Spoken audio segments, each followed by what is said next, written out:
and what. Chapter 1. Alice. The sea breeze tangled in Alice Fairweather's hair, toying with the blonde ends and sweeping them into her face. Waves crashed against the side of her submarine, one of the first designed by her father, and even though some of the salty water slid inside the vessel, she wasn't worried. Alice Fairweather had never been afraid of the sea.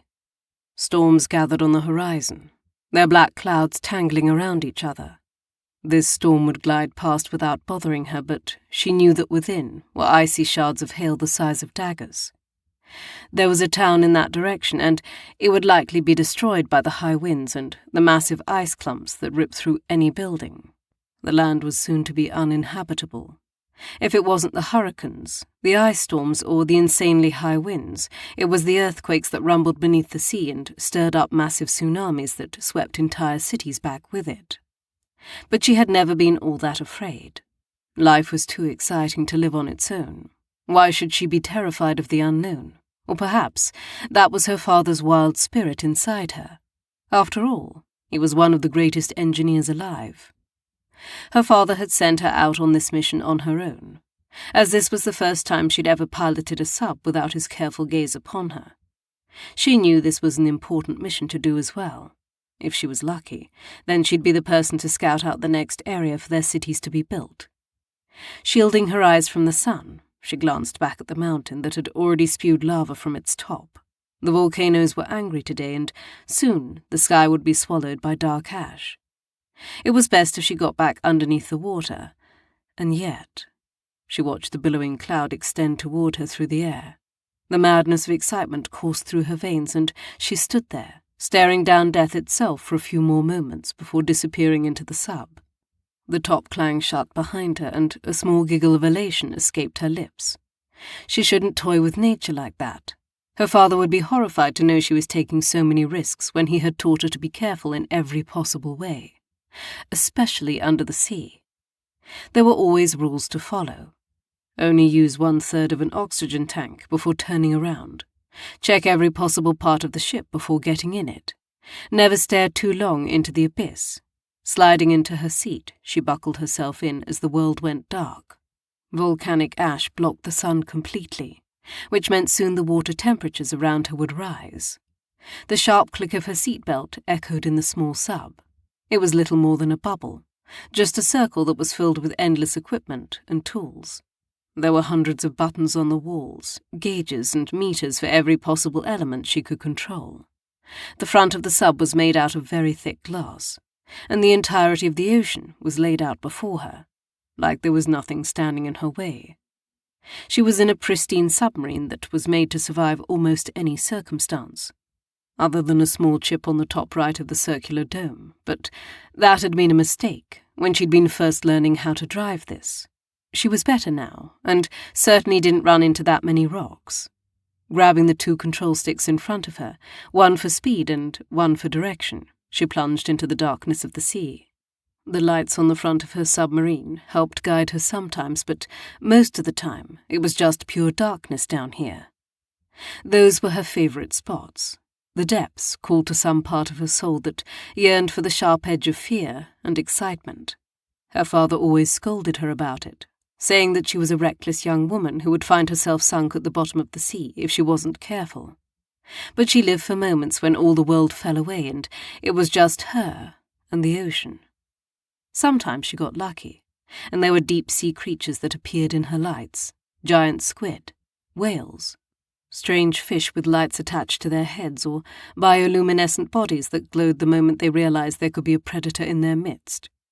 There was no color in the depths because all light was swallowed by the beating heart of the sea. But today was not one of those days. She couldn't go into the deep just to test the structural integrity of her ship. She had to zip through the waters, farther and farther away from what she knew to be her home. Leaning forward, she flicked a red switch that opened up the communication channel with her favorite droid friend. Her father had created it as a companion for her long ago, even though the droid did have a designation and a duty, but mostly its duty was to keep her company. "Hello there, Beta Epsilon Iota." Good morning, Alice. Is it morning still?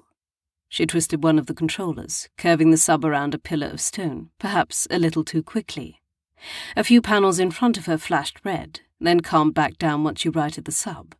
Your father always said you were reckless in steering, the droid grumbled.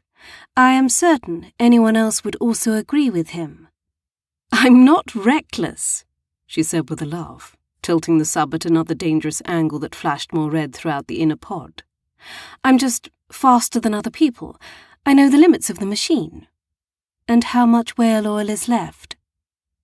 Alice wasn't sure about that. There were solar panels on the top of the sub that she usually relied on if she ran out of fuel. Of course, there was no sun today. Damn it, she muttered. How much farther do I have? Approximately 3 miles. And how far are we from Alpha? The droid paused for dramatics. 16. She dropped her hands from the controllers and let the sub slow to a halt.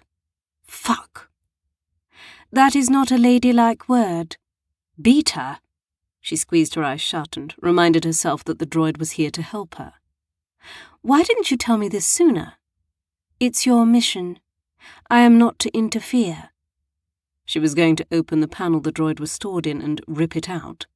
Beta knew better than to anger her, and some part of her whispered to toss it into the open water. Just for a few moments. Not forever. Only long enough to give the droid a good scare before taking it back into her ship. But then she would be alone in the ocean, and she wasn't certain she wanted to deal with that either. Sighing, she thumped her head against the back of the stiff seat.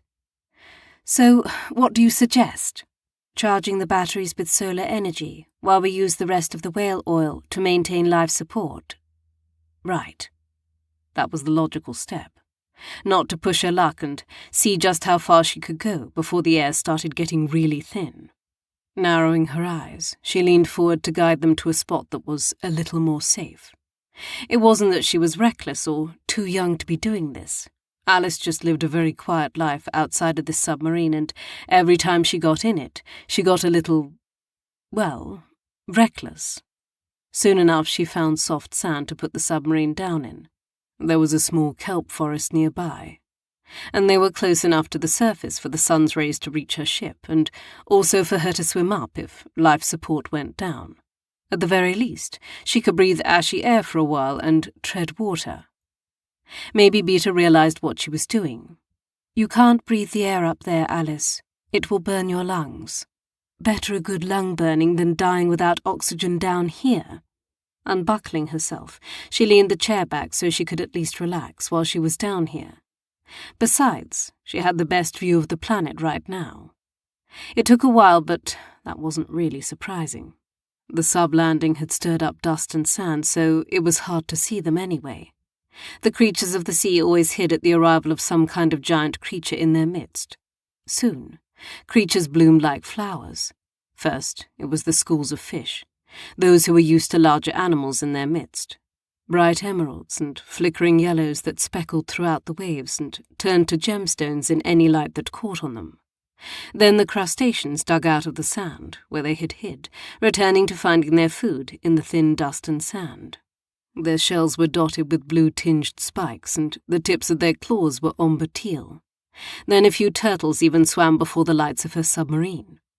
Her attention caught on the small schools of brightly coloured fish that swam through the kelp. A seal turned to look at her, those big black eyes seeing so much. She scooted closer to watch all the plants and animals burst to life. Beta clinked in its panel. You should turn the lights off, Miss Alice. You're wasting energy. You want me to sit in the dark until the ash lets the sunlight through? She snorted. I'm not going to miss a second of this. The ash would eventually settle. She had Beta send a message to her father to let him know she had gotten stuck, but that she'd return once the sub charged up again.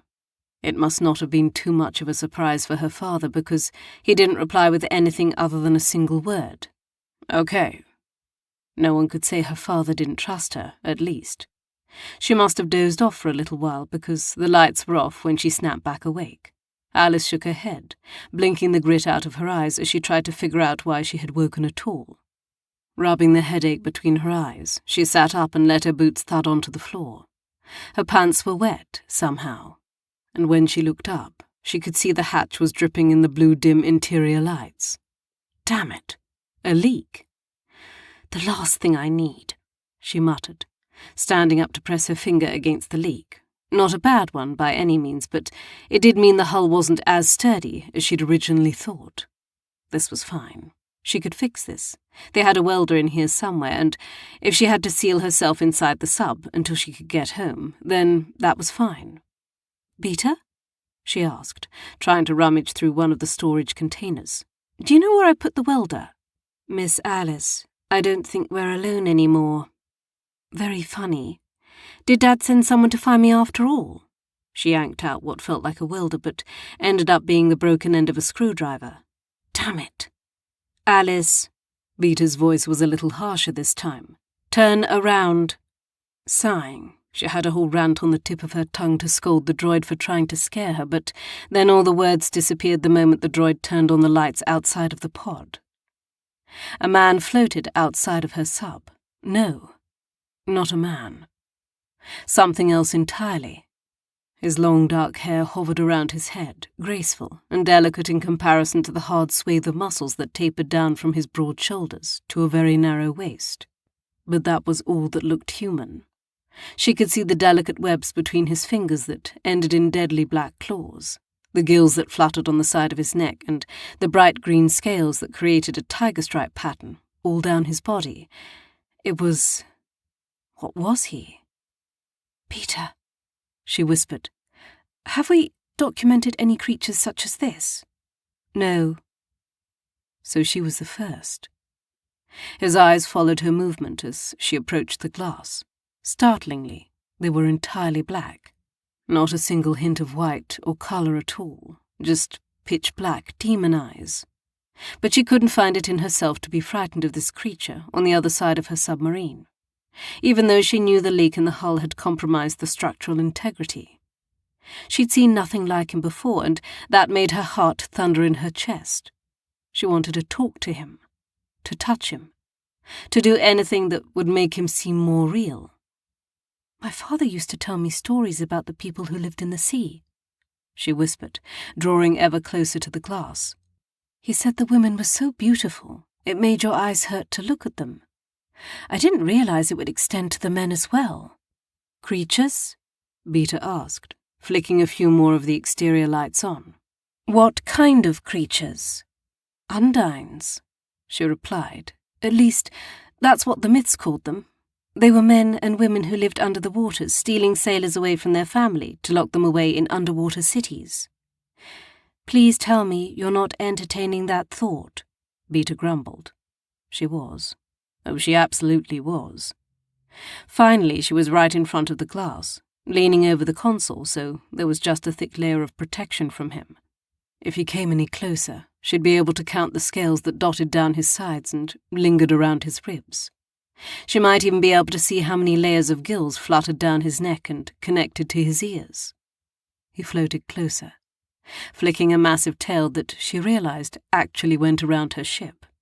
A faint tapping from above had her turning her gaze up to see the faint outline of his tail that draped over the top of her submarine. "Wow," she whispered. "You're massive, aren't you?" The diamond-shaped tail tapped again, and she reached out her hand to touch the glass underneath it. Though it flinched the moment she reached for it, eventually the tail laid flat. She couldn't touch it or feel it, but she could see the powerful muscles and the delicate veins that spider-webbed through it. The Undine, as she was calling it, had used this opportunity to come ever closer to her. By the time she turned her attention back to him, she realized he was right there. So close, she could have touched him if there wasn't glass between them. Her lips parted on a gasp as she stared into those black eyes. He didn't seem to want to hurt her. In fact, she would hazard a guess that he was just as interested in her as she was him. His gaze was filled with curiosity, not hatred like she might expect. He was interested in her, or at least in her existence. Carefully, slowly, the creature lifted his hand and pressed it against the glass of the submarine. His hand was as large as her head, huge and foreboding. with those giant claws at the end of it. If he wanted to rip into her, he easily could. He could tear her into little pieces and then leave her to bleed out in the ocean. But she didn't think he would. It was a deep gut feeling that he didn't want to harm her. He just wanted to know what she was. Reaching out, she mirrored his movement and laid her hand against his palm. Though the glass was cool, she could almost imagine the texture of his skin and the smoothness of those webs. He was everything. Strange, unusual, beautiful. A creature no one in her world had ever seen before. "Who are you?" she whispered, freezing when his gaze locked on her lips. "Do you speak?" He opened his mouth and let out a song like the song of a whale, long and low. It vibrated through the very glass and settled deep into her bones. The sound was so soothing. It immediately relaxed any tense muscles in her body. This strange creature was more attractive than any man she'd ever met. Maybe it was because he was new. Maybe it was because she'd never thought to see a creature appear out of a fairy tale. Or maybe it was simply the deep hollows between his abs and the strong shoulders that flexed underneath her gaze. She didn't know. What Alice did know was that she wanted this creature more than she'd ever wanted any other man. Licking her lips, she tried to get control over her emotions by saying, "My name is Alice. What's yours?" The ship flickered, lights coming back on. Red panels started blinking all over, and the ship itself gave a rumble as the power turned back on. The Undine in front of her bared his teeth, the expression a sudden flash of sharp edges and flesh-tearing fangs before he darted away from the ship. That massive, powerful tail sent him careening away from Alice and into the kelp forest, disappearing, all in the span of one breath. Her knees wobbled, and suddenly Alice realized she was rather shaky. Every part of her body quivered as she slumped into her seat and blew out a long breath. "Peter? Alice? What's the report?" "Most of the systems are offline, but if you activate the emergency protocol, it will bring us back to the base while maintaining life support." "Okay." Her eyes stayed glued to the glass and the spot where the Undine had disappeared. "Activate emergency protocol." Chapter 2. Imber. Flicking his tail, Imber darted through the waves and crested the surface. Flinging himself into the warm air, he rotated mid-leap before splashing back into the waves again. There was much to celebrate today. Namely, his sister was to become a mother. Already the entire pod was waiting with her. They gathered around the beauty of her extended belly and sang the songs of the ancients. She would continue their bloodline with her birth, a miraculous thing considering she was the only sister he had. Imber had come from a smaller family. His mother had difficulty with each pregnancy, and she'd only had the two of them survive.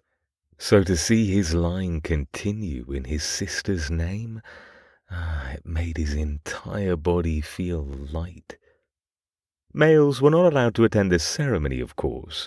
This was women's work, and the matriarch would allow them to see the babe when she was ready. And when his sister was ready too, of course. He couldn't wait to see the new life. It had been a long time since his pod had a child to dote on, and now they would all have a new baby to spoil rotten. Perhaps he would bring the child a seashell from the far-off hunting grounds. If his lovely sister had a daughter, then they would need abalone to create the perfect comb for her hair. But as was often these days, any time his mind went to adventure, it also went to the new creature he had discovered only a week ago. A woman, he reminded himself. It had spoken. They'd seen her kind before, the acromo, they called them, because all the creatures that came into their sea were so colourless as she had been. Pale skin, pale eyes, pale hair. There was nothing on her body that even suggested she had colour at all. just like the inside of a clam. Disgusting, really, but he had found this one rather pretty. In her own way, of course. She wasn't the beauty like the large females of their pod. He was supposed to be attracted to creatures that were infinitely larger than him, massive females that would coil with him when they wanted a child. Someday he would do the same thing that his sister's mate had done, although he hoped he survived the mating, unlike his sister's chosen. There was something rather magical about seeing a female that was smaller than him. First he had thought it was a child. Surely something so small would not be full grown. But then he'd realized there was no one else in the strange circular shell. It was just her, and another voice that seemed to come out of the walls of the strange contraption. Which meant she couldn't be a child. No one would send a child on a mission out into the ocean alone, not even her kind. So he'd gone a little closer, wrapped his tail around it to keep the small shell in place while he watched her movements. She'd even spoken to him a few times, at least attempting to converse, and he didn't... well, he wasn't sure what to do with that. Imber hadn't told any of his pod what he'd found. How could he? They would want to hunt her down, to see what this strange creature was who had captivated him. And though he was more than happy to help his pod in any way that he needed to, he didn't want to share this new secret just yet. Which was why he had gone back to the kelp grove for multiple days in a row, and why he found himself in the same place just like every other day. What if she came back? What if he got the chance to speak with her again?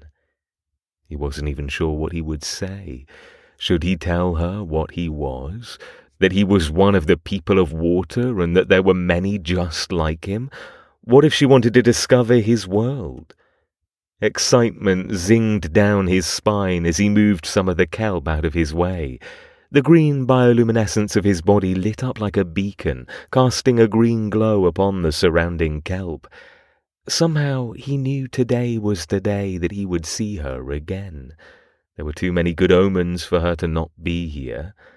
To his utter delight, the first thing he saw when he pushed aside the kelp was that strange shell that she rode in. It was lying against the sand again, although the dust had long since settled and there were more creatures swimming around it. Even the fish wanted to know what it was that had entered their home. Gliding through the water, he approached the glass front. Peering into the shadows, he realized she wasn't inside of it. How? He had no idea. Surely it wasn't possible for her to leave the shell, was it? Arcing up over the top, he realized there was a way into the pod.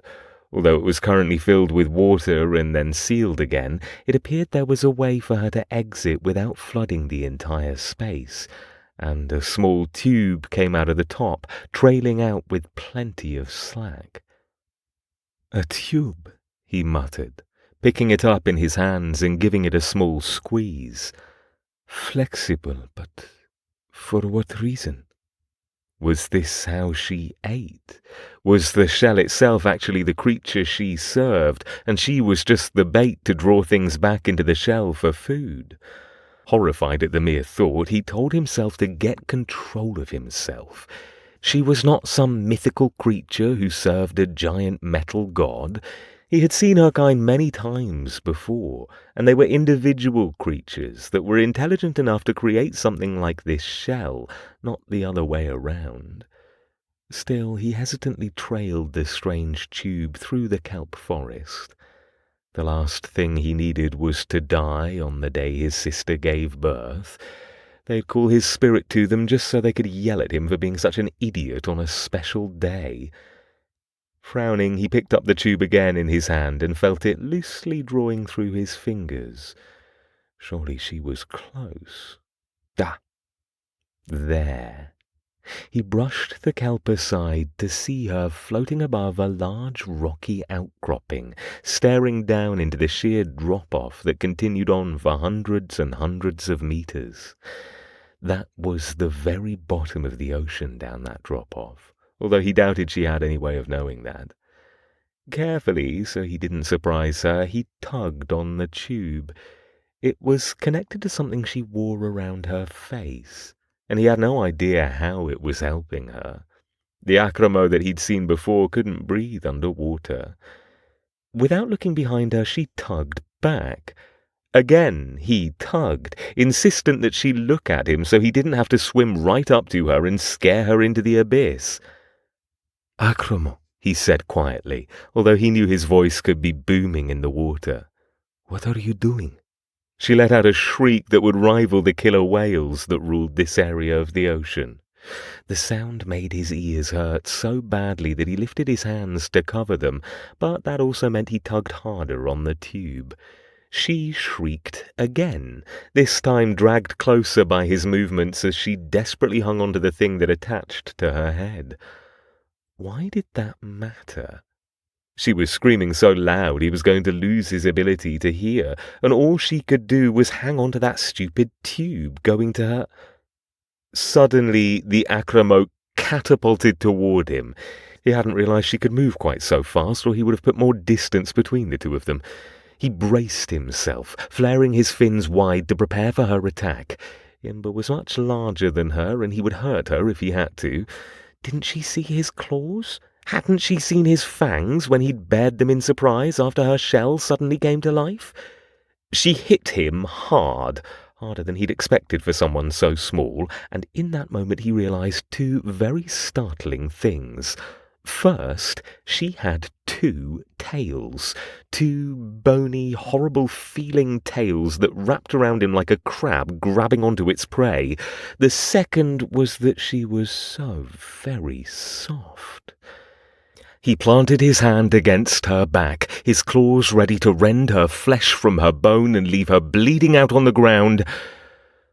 But he hesitated when she did nothing other than cling to him, her form so warm against his usually cool skin. Those tails held him in place as she reached for his wrists. He thought perhaps she wished to speak with him, but that wasn't what she was doing. Instead, she drew the tube out of his hand and let it drift in the water beside him. She was so close, closer than he'd ever anticipated getting to one of her kind. White surrounded the pale blue of her eyes. All those golden curls billowed around her head, creating a terrible tangle of curls and coils that would be nearly impossible to brush out. But his gaze caught on the soft swells of her cheeks, the paleness of her lips that he remembered being much darker, and the wide eyes that stared directly into his own, as though she were overwhelmed with what she saw. Garbled sounds came out of her mouth, and though he had no idea what she was saying, he could guess. "I'm sorry to have startled you." And because he couldn't not touch her, what man had such inner strength? He lifted his hand to brush a strand of her hair aside. "I was trying not to." She seemed to freeze in his arms as he touched her. Growing bolder now, he let the back of his nail drag down the plushness of her cheek. She shivered, and he couldn't tell if that was from fear or something else entirely. Some small whisper in his mind hoped it was something else. He hoped she didn't see him as some monstrous creature who had risen out of the depths to tear her away from life itself. He wanted to... He wasn't sure what he wanted, really. Anything dancing through his mind right now must be an abomination, and he should never be thinking it. He just wanted her attention, her gaze, her. Everything always seemed to boil down to this magical creature who shouldn't be here, and yet here she was. "Where did you come from?" he whispered, trying to keep his voice as quiet as possible. "You seem to have appeared out of thin air, Akromo." Curious little thing. Though her strange tails still gripped him around the waist with surprising strength, she used her web-free hands to touch him. First she hovered just over his forehead, watching his movements with wide eyes as though she was afraid he would tell her no. He didn't. How could he? The first moment those warm fingertips trailed twin lines down his forehead, to his temples, and then just barely over his gills, he knew he was a goner. No one touched him so gently. Not even his mother. He was a creature made to hunt and kill, and that was all. Their kind were brutal to live in the waters that tried to kill them. Gentleness wasn't in their nature. Perhaps, if he was lucky, he would find himself a mate who knew how to control herself during a mating. She might not kill him, and then he could be gentle with his own child. Imber had never hoped to feel a female touch him like this. He hadn't even known it existed. Groaning, he tilted his head back and let her bury her fingers in his hair. She seemed particularly interested in the gills at his neck, and also the texture of the long strands of his hair. Surely she didn't know the intimacy with which she touched him. How would she know that every stroke along his body was telling him that he should prepare himself for mating? That she wanted him, needed him, desired him? Another low groan echoed through his entire chest, and he felt the gills along his ribs begin to flutter. The choked sound that came out of her at the movement was intriguing. Cracking open an eye, he drew in a deep breath of a scent that fascinated him. It was coming from her. Maybe she really was touching him to prepare him to mate with her. Suddenly the pale one untangled herself from his body. She lunged away from him, moving those short, useless tails until there was space between them. Space for both of them to breathe, which he realized he desperately needed to do. His scales had clasped onto her scent, he realized with horror.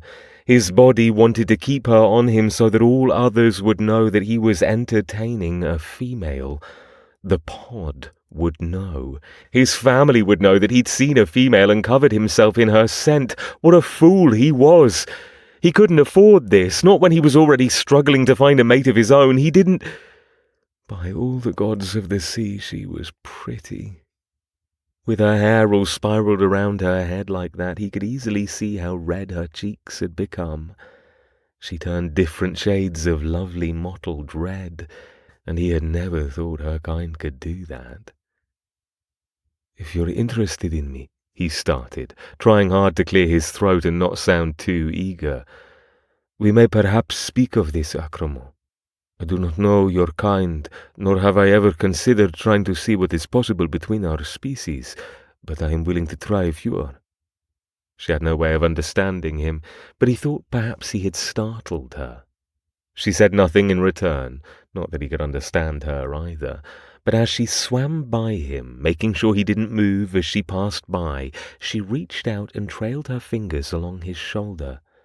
He reached for her, spinning only his torso as she let her fingers glide along the entire length of his arm. And oh, her scent hadn't changed. That musky, delicious scent made his mouth water as she gathered up the tube in her arms and swam away from him. It was slow going, and she used her hands to pull herself faster. A mate like her would be difficult to keep safe. She was so small and clearly couldn't fight for herself. She wasn't cut out to live in the ocean either, although he knew that was a silly thing to even consider. But as he swam behind her, keeping out of her line of sight so she thought she was fleeing from him, he could still smell her need, her desire, and he knew without a doubt she would be back. This time he would be ready for her. Chapter 3. Alice. Perhaps she'd lost her mind. That was the only thought that brought Alice back to the same kelp forest every single week. Then it became twice a week, multiple times a week, almost every day. Her father was going to realize soon that she wasn't researching the area. He was a shrewd man, with an eye for her habits, and she knew that sooner or later she'd have to answer to him. But right now she was enjoying herself far too much. Stalling the submarine in the same spot where she had been leaving it for days on end, she waited while holding her breath. Her eyes locked on the kelp in front of her, every muscle in her body seized as she waited. "This is getting ridiculous," her droid muttered inside the wall. "Eventually you're going to have to do something other than stare at him." "I'm not staring at him," she replied. "I'm waiting for him." "Sure looks like staring to me." They couldn't even speak with each other, but that didn't matter to Alice. They talked in other ways. Hand gestures, heartfelt looks. She knew without a doubt that he found her as interesting as she found him, and together they were discovering so much about each other's species. As far as she knew, no other human had seen a species like his.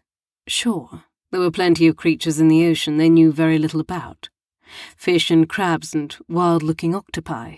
Those were all being discovered by countless droids that were assigned to certain scientists. But had anyone made contact with a species that had a language and emotions and looked so eerily human when they felt strong emotions? The kelp parted around a darkened hand, the flash of green scales already letting her know that he was here for her. The grin on her face almost hurt as she bolted toward the hatch above her. Alice had made sure to wear something pretty today. Usually she wore clothing that was practical for swimming. She chose tight-fitting pants and wetsuits that allowed her to, at the very least, be warm. But the water here was already warmer. The volcanoes had finally stopped their madness, which meant she could easily swim in this water because everything was still pretty warm. At least she wasn't boiling or freezing. She'd take it. So today she'd worn a dress. A bright blue dress with a tight bodice and many layers of skirts that she knew would billow around her prettily in the water. She wanted to see what he thought about her dress. She wanted to feel pretty to him, because he was so thoroughly intriguing to her. Placing her goggles and air over her mouth, she made sure the door beneath her was sealed into the more electronic parts of the sub and then opened the final hatch. The water rushed in so quickly she had to brace herself against the wall with all her limbs. But this time, a strong arm reached in with it and drew her out with ease. When he did things like that, it always made her feel breathless. He was so strong. Alice didn't need to see him draw her out of the submarine, as though the suction in that room wasn't enough to send her careening back into the sub.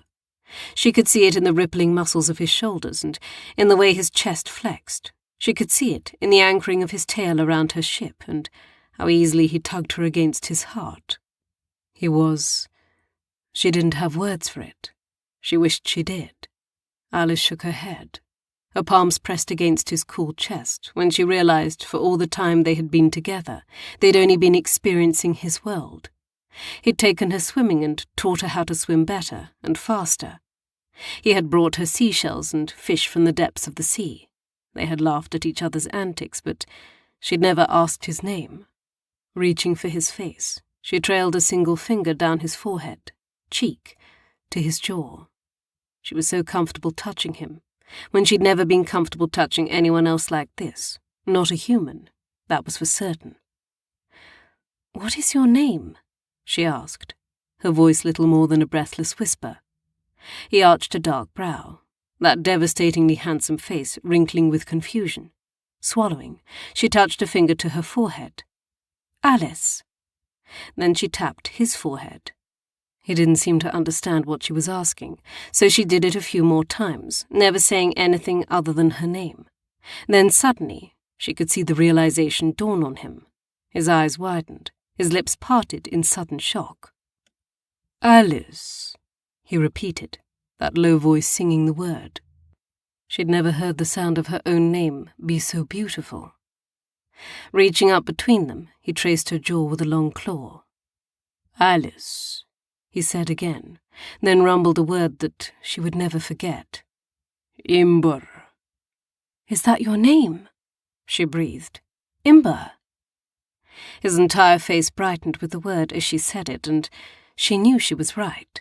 His name was Imber, and it was such a strange name for a man so large and dangerous. Yet he was still holding on to her, sinking away from the sub and allowing the current to gently nudge them toward the kelp. He relaxed. allowing his body to almost lay flat in the water as she sat draped on top of him. Naturally, her legs fell to either side of his body. Naturally, she wanted him. Maybe it made her some kind of deviant. She didn't know anyone else who would see a monster from the depths and find him attractive, but she was lost in him, in the hard angles of his features, the blackness of his eyes, and the green scales that abraded her palms as she slid them down his chest, ribs, and sides. Everywhere she touched him felt like molten metal, or maybe it just made her hot to touch him. There was definitely something wrong with her, and yet, sometimes she looked at his eyes and saw an answering flash of interest, as though he knew what was going through her mind every time she dragged her fingers down his sides, every time she had the opportunity to drape herself over his chest, just like this. He knew. He had to know. Somehow she wasn't embarrassed by that knowledge either. She was so happy that he was with her, and that made all the difference. Sighing, she rested her head as comfortably as she could against his chest. The tube got in the way, and the mouthpiece wasn't all that comfortable to wear when she was touching something else. But it felt right to lie against him and just be. "Did you bring me anything to see today?" she asked, drawing a pattern on his pectorals as they finally reached the kelp forest. "You usually bring me some interesting things from the depths." As if he understood what she was asking, he reached underneath them to draw out a small bag he must have left in the kelp forest. He popped it onto his chest, as if he also knew that she didn't want to move from where she was, at least, not yet. She straddled him, sitting up on his abs so she could rip into the bag without ever having to stop touching him. Healthy? No. This entire relationship would likely end in one of them dying. She'd either drown or he would accidentally kill her. That's what her father would say, at the very least. But for now she wasn't going to think about the fact that she was straddling a very dangerous creature, or that he was rubbing his hands up and down her thighs as she pulled the bag open. Inside was the most beautiful shell she'd ever seen. Abalone, she thought it was called, but it was every colour of the rainbow. It had been meticulously carved into the image of what looked like a wave, a swell that crested into the white exterior of the shell and then dove into swirling patterns of water. "It's beautiful," she whispered, although her attention was certainly pulled away from it when his hand squeezed the meat of her thighs. He shouldn't do that. He shouldn't toy with fate. They were two different species, and while he was clearly intelligent, a creature who was very much capable of learning and emotion and all the other things that made her human, how would they fit? Alice knew without a doubt she flirted with going against nature as she looked down into his pleased gaze, but she supposed it didn't really matter in the end. She was here. He was underneath her, and she had never been so thankful for anyone before. He looked at her, like actually saw her. She wasn't the daughter of an inventor who changed the lifespan of humans across the globe. She wasn't the girl who had to live up to her father's impressive deeds. Imber looked at her, and he saw Alice, the daredevil, who perhaps took a few too many risks, but who wanted the world to see her as someone other than the girl who lived in her father's shadow. He touched a finger to the carving, and then tapped his claw to her forehead, as if trying to tell her something. "This is for me?" She curled her hand around it and mimed like she was going to put it in her pocket. A deep thrum started in his chest. He slid his hand with hers inside her pocket, the backs of his fingers brushing against her hip bone. But then he said something else, his eyes intense. Sliding his hand out of her pocket, he dragged his fingers through her skirts and then flattened his hand above her chest, above her heart, as if... "Is the carving supposed to be me?" she asked, tapping her hands against her chest. She said, "Alice?" He touched the carving in her pocket and gently patted his hand over her heart at the same time. "Alice." Then he said another word, maybe two, she didn't know. All she understood was that he saw her like he saw the sea itself. A thud made her chest hurt, then another, Then she realized that something inside of her was screaming to get out because he saw her like the sea. He saw her as some goddess who had walked into his life, a wave that crashed down upon him, and he wasn't afraid of that.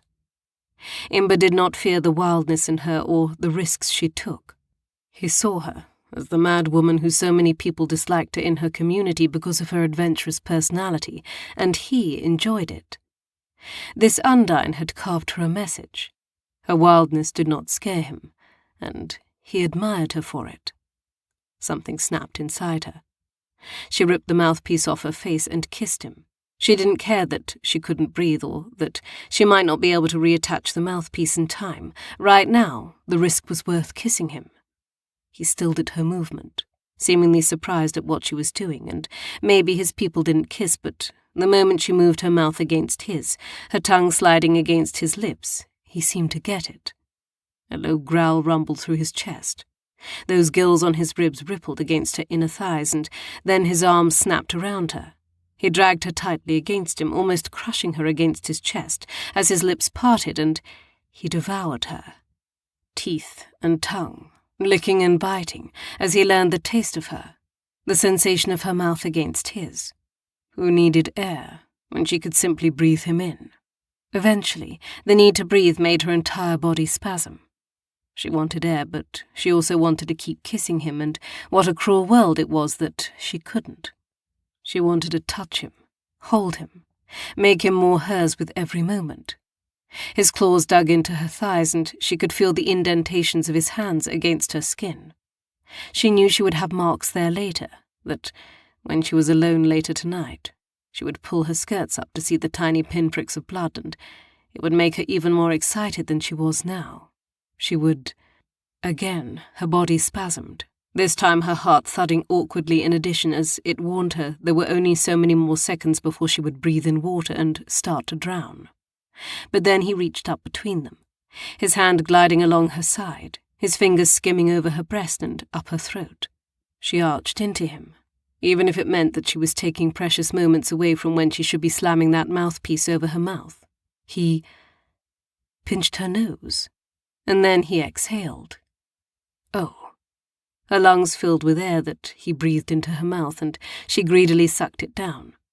Every exhale he gave her was a few more moments when she could keep tasting him, moments when she could dig her own hands into the muscles of his shoulders, leaving their little half-moons against his skin as she begged him to keep breathing, to prolong this moment.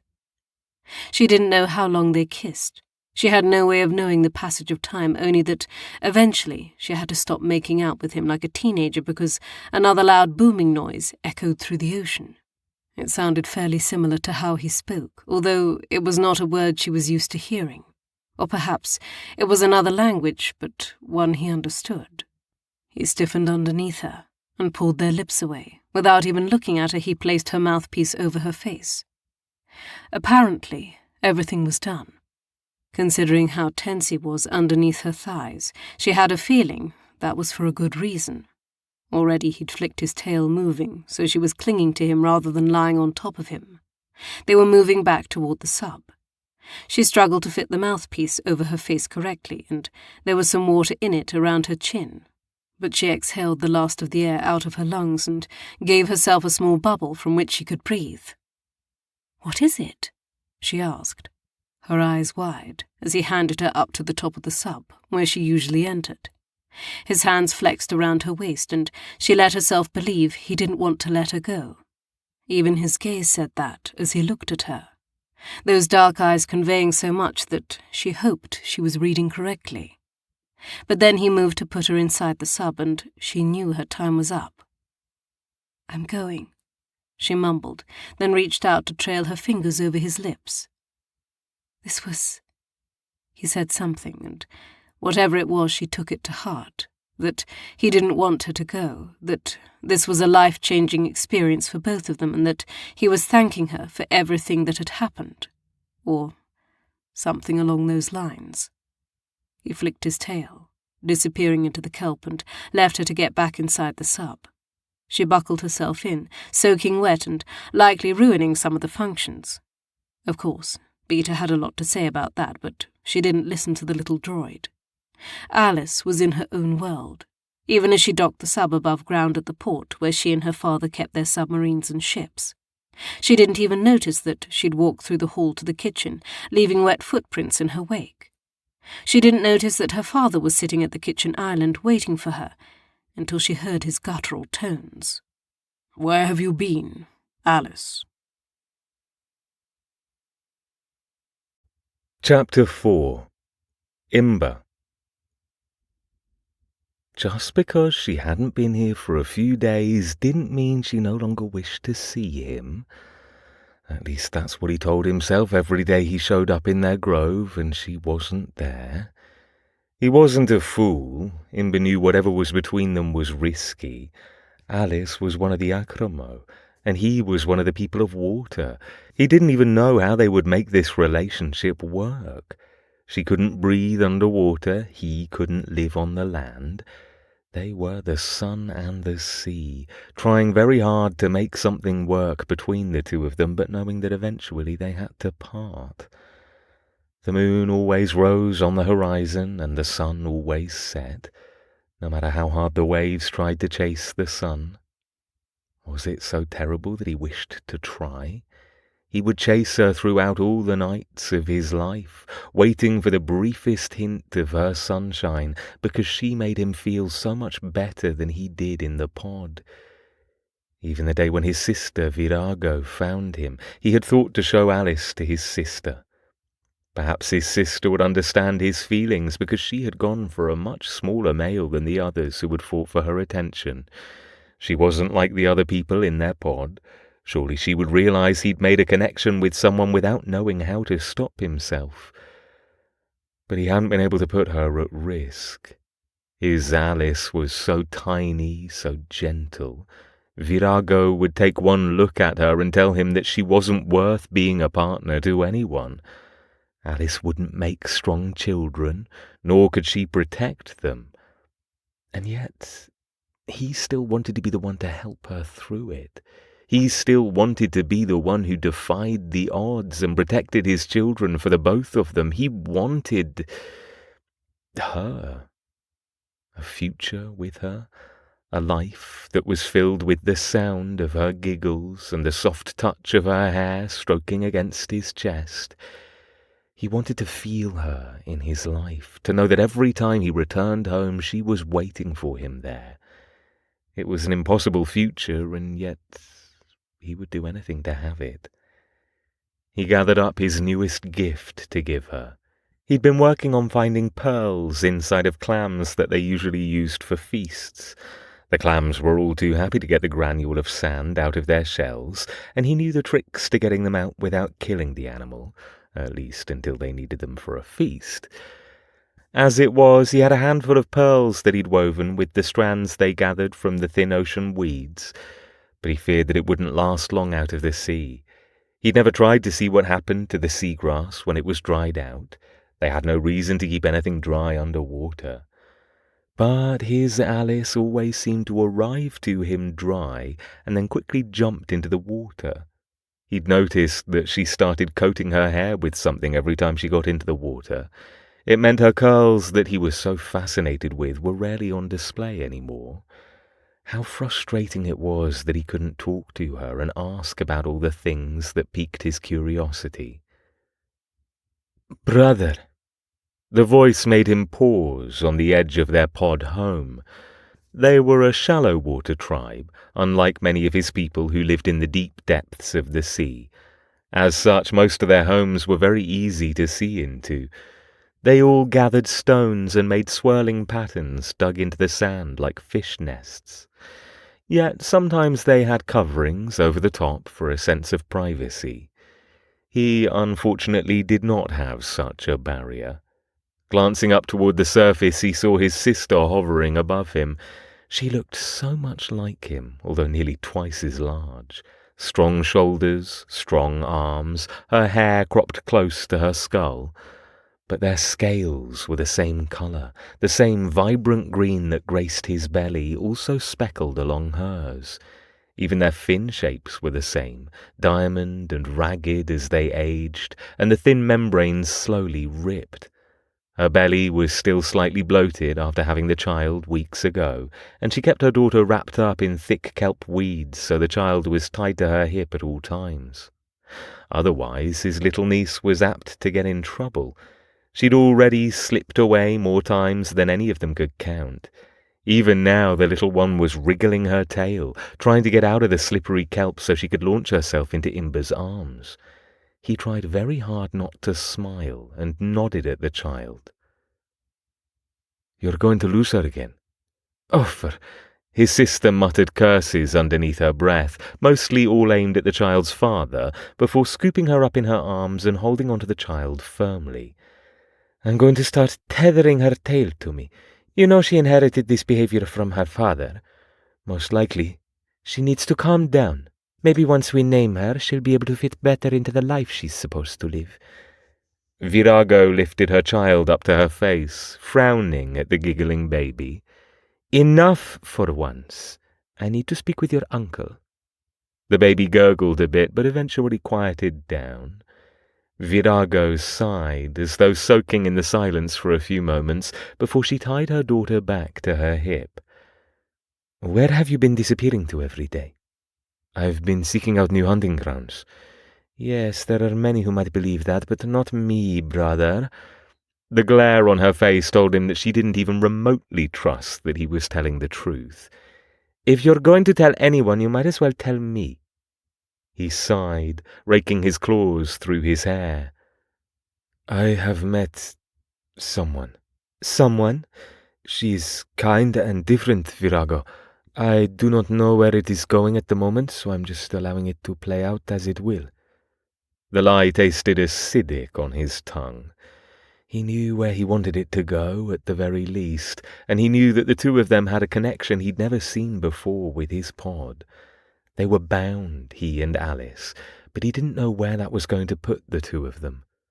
They had a long way to go before either of them figured that out. Virago's eyes trailed along his face, as though she knew what he was struggling with, as though she could read his mind. "You are being careful?" she asked. "I am." "Then you should be more careful than you are now." Her eyes narrowed even further. "I know you, brother. I can smell her on your scales when you swim by. You are coating yourself in her scent, and I'm not sure you know what that means." "I know what it means." Imber tried very hard not to bristle at her tone. "I'm not a child." "No, you are my older brother, and yet I am the one always reminding you to not take risks." She held out her hand for him, drawing him out of his stone nest and up into the ocean with her. Her child grabbed onto one of his hip fins, giving it a rather painful tug. "Your words come from a place of caring, I know that." Imber took his time gently unwinding her child's fingers from his hip fins. "She is different, sister." "Then why have we not met her yet?" "Because she was an acromo. Because she had two tails, and he still hadn't figured out how they worked yet. Because Alice was nothing like his family, and he feared they would take one look at her and see her as nothing more than a liability." He swallowed all those words down and instead replied with, "I'm not ready to introduce her to you, but when I am, I will make sure you are the first to meet her." Virago reached for the back of his neck, drawing his forehead to hers and sighing. He could feel the current created by the deep breath through her gills, and he was reminded that this was his sister. She loved him, even if she was a little rough around the edges. Gripping her forearms, he gave her a little squeeze before moving back. "Keep watch over that child of yours. I don't want to find her at the drop-off again." Virago rolled her eyes. "It was one time, brother, one time. She hasn't gone back to the drop-off in ages." "Days," he scolded. "Days, Virago. A long time in the mind of a child. She's long forgotten it even exists." He rolled his eyes and sped away, listening to the sound of his sister's laughter. That child was a wild thing, but he supposed she had gotten that from her mother. Speeding through the waves, he made his way to their meeting spot with his heart in his throat. He hoped she was there this time. He knew that hope was dangerous, though, especially after the disappointment that he'd suffered through the past week. She had no reason to visit him often. Neither of them had made any promises, but he had hoped they had developed something that she could see, especially after that kiss. Oh, that kiss had haunted his dreams every night. Maybe she'd gotten tired of him, but his twin beating hearts raced with the truth that she would never get tired of him. Not that easily. Something must have happened, and today was the day he would see her again. He was certain of it. Imber was breathing hard by the time he made it to the kelp grove, but all that breath left his lungs when he saw her sub. It wasn't settled on the sand as sturdily as normal, either. Little electric waves of nerves burst through his body, lighting up his fins bright green as he noticed that it was almost on its side, like she'd landed in a hurry. He frowned, his gaze sweeping to see where she was and if she had been followed. Why else would she have landed like something was wrong? Someone must have tracked her here. Perhaps she was in trouble. The spines along his back rose, and he could feel his body starting to loosen. Already he could make the slick oil that would cover his skin, giving him even more speed in the water should he need it. Though he was not as large as his sister, he was still a fighter. All of his people were fighters. He could kill anyone who had tracked her to this place, and he would keep her safe. But her tube of air was out of the shell that she travelled in, so surely she was around here somewhere. It took a few moments of tracking for him to pick up the air tube and follow her as long as it could go. And there she was, not smelling of blood or anything else dangerous. She sat on the very edge of the ledge that disappeared into the blackness, staring down into the darkness like she was thinking about swimming down and exploring it. Unlike the first time he'd found her here, he wasn't so concerned about startling her. Instead, he curved wide around the ledge, diving into the darkness before she could see him. Then he let all the lights on his body flicker to life. Bright green and emerald, he floated out of the darkness and drifted toward her. He could see her so clearly, the way her eyes widened in surprise and the delighted smile that spread across her face. He'd done that just by showing up in front of her. "Imber," she said, his name a breathy whisper as he approached her. He'd do anything to hear her say his name 100 times over. And maybe that was moving too fast. Maybe he was immature because he was so obsessed with her. A part of him feared that all of his interest was wrapped up in her merely because he'd never seen anything like her before in his life. Every day he worried that the newness of her would wear off, that he would wake and be less interested than he was the day before. Maybe that day would come, or maybe his twin hearts in his chest knew something that he did not. He reached for her, his hands brushing aside the billowing layers of her skirt and drawing her against his chest. She wrapped herself around him so easily, twining her twin tails around his waist and tucking her face into the hollow of his neck. He breathed her into his gills, letting her scent ease the nerves that had plagued him since he'd had to say goodbye the last time. Running his hands up and down her body, he soothed his worries by feeling that she was all in one piece. She wasn't injured, and that was good. He could hold on to that. But she drew back all too soon, babbling in that language that he couldn't quite make out. She spoke in such short, clipped words, like the dull echo of stones clicking against each other, buried beneath the weight of the sea. Then she thrust something into his hands, a small box made out of the same hard shell as her ship. Frowning, he lifted it up, trying to see what it could be. "I have a gift for you as well." He hoped she liked the necklace he had woven. He hoped it wasn't too big and feared she might lose it on her ride home. She was backing away, though. Before he could reach into his bag, before he could take anything out, she was already moving away from him, shaking her head as though she didn't want to listen to him speak. He held out his hand, frowning, hoping she would reach forward and slip her fingers into his. "Alice, Something sparkled in her eyes, and it made him sad to see the expression before she spun and used the rocks below to yank herself away from him. The box in his hand hummed. Gift. Speak.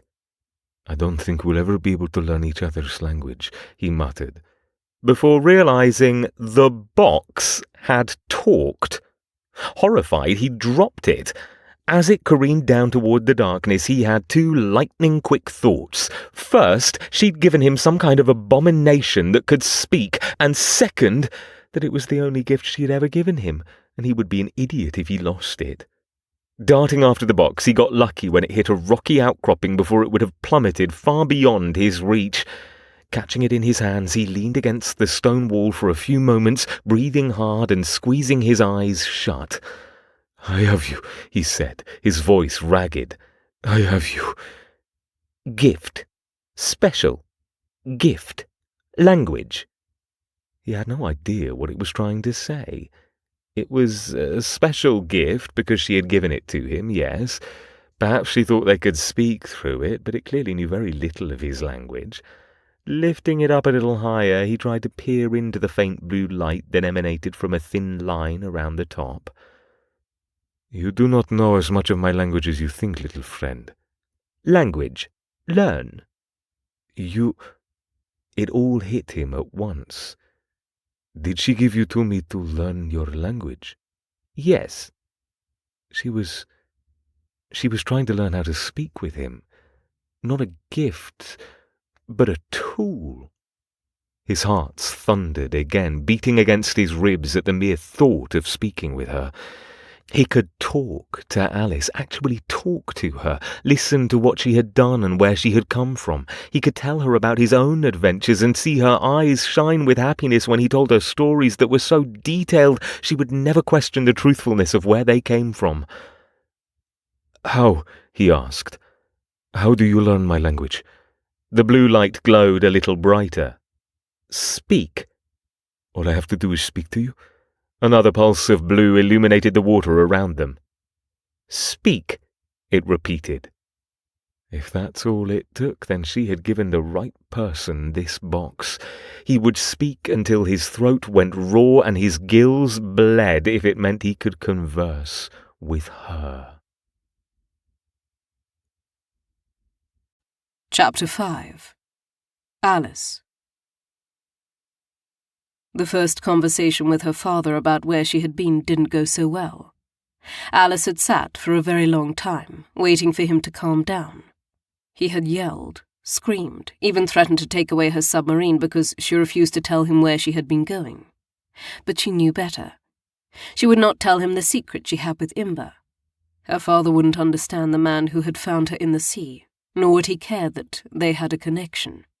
All he would see was that there was another person in the ocean, another creature that would threaten his ability to build wherever he wanted. And though she loved his ability to see the future in a different way, she didn't want to waste what she had either. Imber was a secret she would keep. If that meant she had to stay away from him for weeks on end because her father would surely follow her, then so be it. She hated staying away from him, though. Life above the sea had already lost its luster, long before she met the Undine. She was the strange girl, the daughter who had so much responsibility and expectation on her shoulders, and even though she loved her father more than he would ever know, she was also very aware of his flaws, especially lately. She didn't know how to tell him that she was frightened for him. He'd gotten so lost in his work. Like he could see a future that no one else could, but also that he was fighting for something that might never exist. He didn't sleep. He barely ate. He just focused on the project of creating Alpha, the city that would sink beneath the sea and keep all of humanity safe for ages to come. But that wasn't entirely right now, was it? Alpha was going to be a beautiful city and humans would live in it for years on end.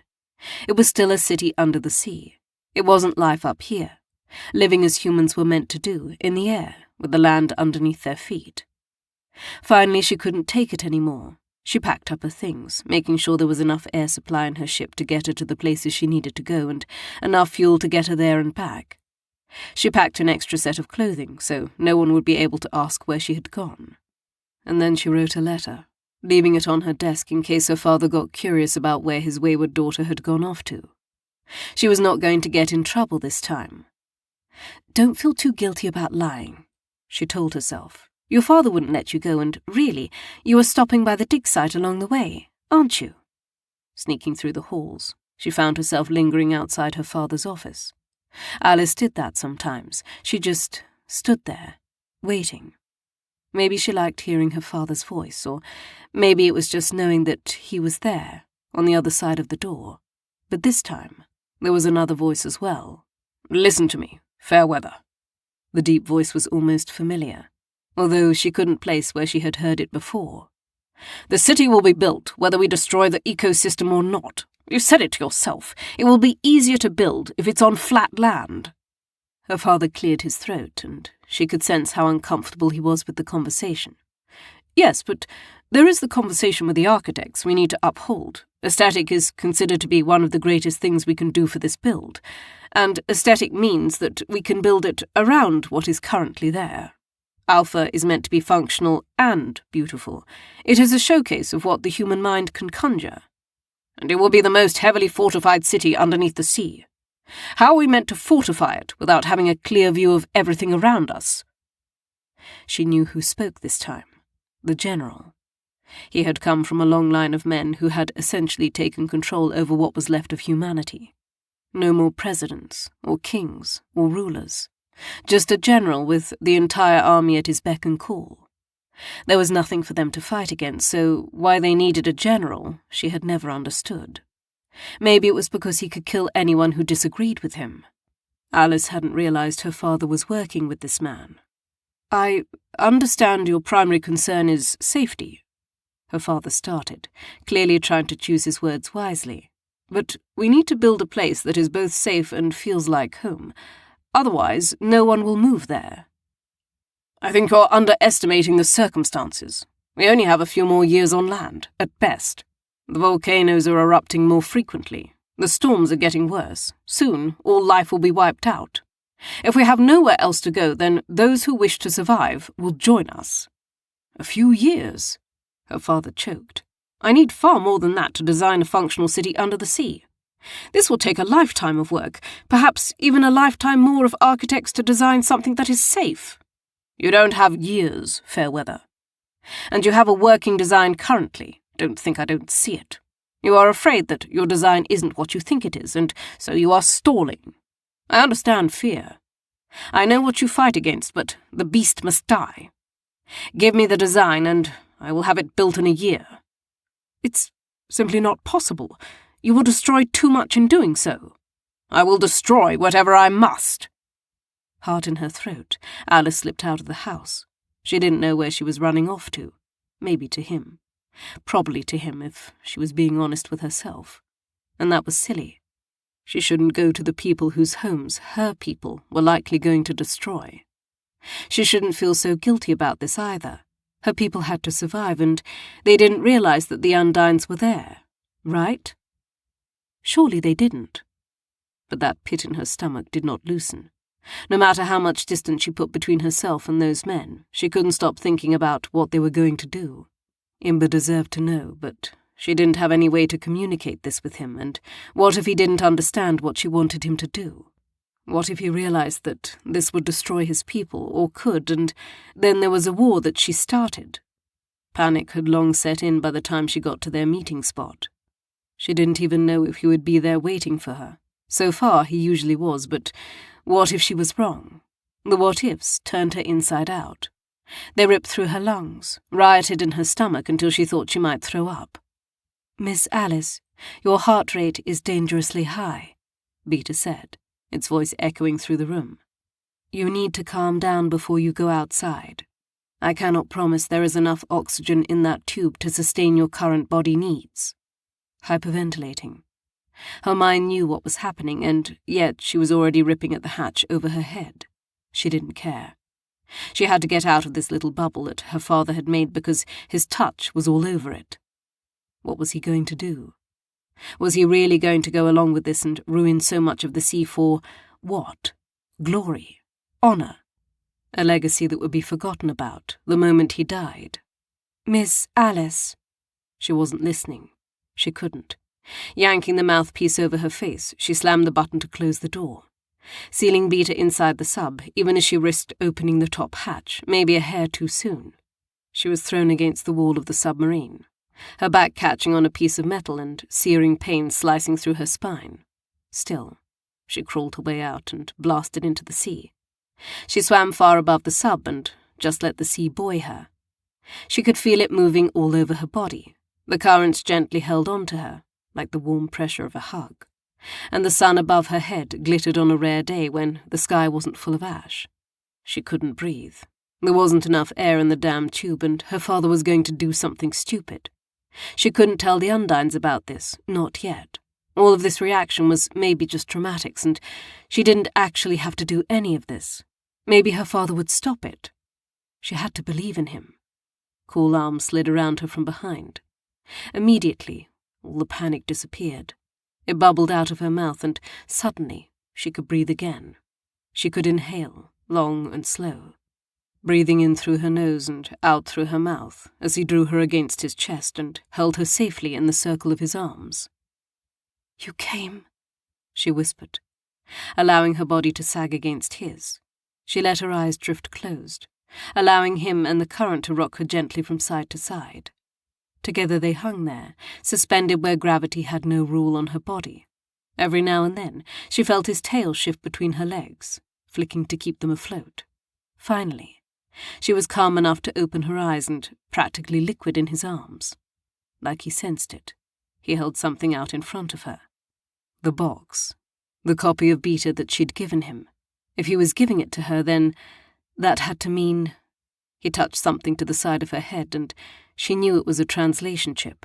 Just like she had told Beta to make before, this box was no longer useful.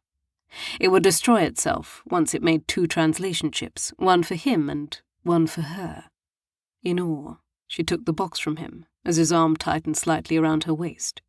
He leaned down and murmured in her ear, "Hello, Alice." Tears pricked in her eyes. She could understand him. And those were the first words she heard, just like she would have if they were 2 people meeting on land. Like they didn't already have a massive amount of history between the 2 of them. Slowly turning in his arms, knowing her eyes were wider than they had ever been before, she licked her lips and watched his mouth. "Say something else." "You understand me?" Words eluded her. Instead, she just nodded, her gaze still on his mouth. "I don't know what to say now," he said with a slight chuckle. "Your strange creature gave me a small piece of metal to affix on the side of my head. It was not a comfortable experience." I didn't even notice it hurting, probably because she had been shocked to hear his voice. And oh, what a voice it was. Everything in her suddenly fired, hot and wild. The depth of his voice was like watching molten caramel pour. It was deep and luxurious, flowing over her senses with specific words chosen slowly and with intent. She could listen to that melodic voice speak for hours on end. He could read her the dictionary, and she would still be thinking how wonderful it was that he was speaking to her. Looping her arms around his neck, she drew slightly closer to watch him speak. Again. "You have heard me speak before," he replied with amusement. Then suddenly they were moving, drifting away from the submarine and through the kelp that brushed against her sides. Then his fingers brushed against her sides as well. He stroked her body like he'd never touched her before, his fingers questing as he relearned the shape of her, draping her across him as he preferred while they floated and meandered through his world. But now they could speak. Suddenly all this felt very different.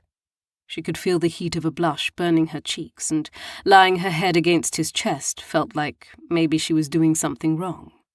Shouldn't they talk? Shouldn't they be learning about each other? "I can feel you thinking," he said, his voice a low chuckle filled with humor. "You can speak about these worries now." "I don't really know you," she whispered. "And you don't know me. What if this changes everything all of a sudden?" "You think you don't know me?" Ember let them float down onto the soft gold sand. He sat up, his tail bracing her spine as he held her trapped against him. "After all this time we have spent together, You truly believe that I do not know your soul as well as my own. Pretty words, but what if we have conjured up an image of the other person, not that we actually know each other? That anxiety started creeping in again. Maybe she should tell him what she'd overheard. Maybe she should let him know what her people were building underneath the sea and how it would affect him directly. He needed to know the truth, because her people could be starting a war between all of them and he wouldn't be able to stop it. Long claws dug into the back of her hair, drawing her close to him until their foreheads touched. Breathe, my wave song, and listen to my words, yes? She nodded against him. Our souls were called to each other long before you even saw me. You came to this place because the sea drew you here, knowing that the two of us needed each other. You are here after fate guided your hand. You understand that? I don't believe in gods or fate. I believe in both enough for the two of us. And then this strange creature kissed her forehead, his lips lingering against her skin that was so much warmer than his. This place, when we are together, it is a haven from the rest of the world. There are no responsibilities, no expectations. It is just you and I, Wave Song. The world doesn't exist here. All anxiety fled from her body yet again, because he was right. The world didn't exist here. It was just the two of them, and that made her happier than anything else. She was tainting this hidden place they had created between the two of them. If she wanted to let go of her stress, then all she had to do was let go of it. Sighing, she eventually nodded and repeated, "The world doesn't exist here." "No, it does not." His hands moved from her hand, and then something heavy fell around her neck. Surprised, she looked down to see a string of lovely pearls woven together with emerald glass. She was almost scared to touch it, only feathering her fingers over it lightly. "What is this?" "A gift." "You always bring me gifts," she whispered, before looking up at him with wide eyes. "I never bring you anything in return." He shrugged, and didn't seem bothered in the slightest. "I think of you often, so I bring you whatever makes me think of you." "Pearls make you think of me?" She had never heard something so kind in her life. Imber traced her fingers with his own, gently touching the delicate pearls and her collarbone in the same stroke. "They look the same as your skin, pale, but with 100 colors hidden underneath." "I don't have any colors other than my skin," Alice snorted. "Oh, you do." He moved his fingers, stroking her collarbone with intention this time. "You turn red here when I do something you like, and if I follow the line of your shoulder, there is the faintest hint of blue and purple where your veins are close to the skin. I've seen patches of yellow and green where I think perhaps you have hurt yourself." With her breath caught in her lungs, she didn't move at all when he moved her mouthpiece up enough for his thumb to trace over her lower lip, gently pulling it down before he gave her back her air. "And you are so pink here, especially after you've touched me with your mouth." "A kiss," she replied. "That's what we call it." His eyes somehow went from black to obsidian. "A kiss. I would like to kiss you again, Alice." She groaned and let the world fall away. Who needed to breathe when he could breathe for her, pouring desire and oxygen deep into her lungs with every broad stroke of his tongue? Chapter 6. Imber. Something was wrong with Alice. Imber could tell that easily enough, even if she refused to tell him what was wrong. He'd asked, and even just in asking felt as though something had changed. She obviously knew he could sense when her emotions were off, although he didn't have the heart to tell her it was because he could taste them in the water. He'd never met a creature easier to read. She wore her emotions like a second skin. Her desire was warm and musky, a scent that he regularly kept hidden under his scales for later, when he was alone. Her anxiety was bitter and noxious. It made him flatten his gills against his sides because it was hard to breathe in. But lately he had started to taste her fear. Bitter, acrid, it wriggled through every ounce of him and made his heart beat faster with hers. When he'd asked her why she wasn't feeling well, she'd brushed him off. But he could tell something was wrong. And he wasn't certain what it was, but he had a feeling it was something to do with her people. Every time she went home, he had to fix her. She came to him to forget who she was, and she was getting thinner every time he saw her, like she wasn't eating. Hollows had bruised underneath her eyes, which she said was because she hadn't been sleeping very well. Just a week ago she'd fallen asleep on top of him. Imber had cradled her against his chest, but he knew it wasn't enough to take her pain away. He'd have done anything to help her. She knew it, he knew it, but there was nothing she would tell him to do. At a loss for what he could do for his beautiful wave song, he'd swallowed down his emotions. But now, watching her submarine leave him behind in the kelp, he couldn't stop the feeling that maybe he should follow her. It was a silly thought. Even when he was a child he had sought out the Acramo. They were strange creatures, so different from his own, and many of his kind took the risk to see where they lived. Even if he followed her home, he couldn't leave the water, and she would. She always did. Sighing, he tried to will his own nerves out of his body and into the waters. Let the ocean take his fears, because the ancients knew all. They would protect the people of water. But he feared... Well, maybe he was just absorbing Alice's fears. He could let it go, even if it wanted to lodge itself in his throat. The kelp beside him shifted, moving with a current that was rather unnatural to see. He assumed at first that it was a sea turtle, or perhaps a curious seal that had drifted a little farther than their normal hunting grounds.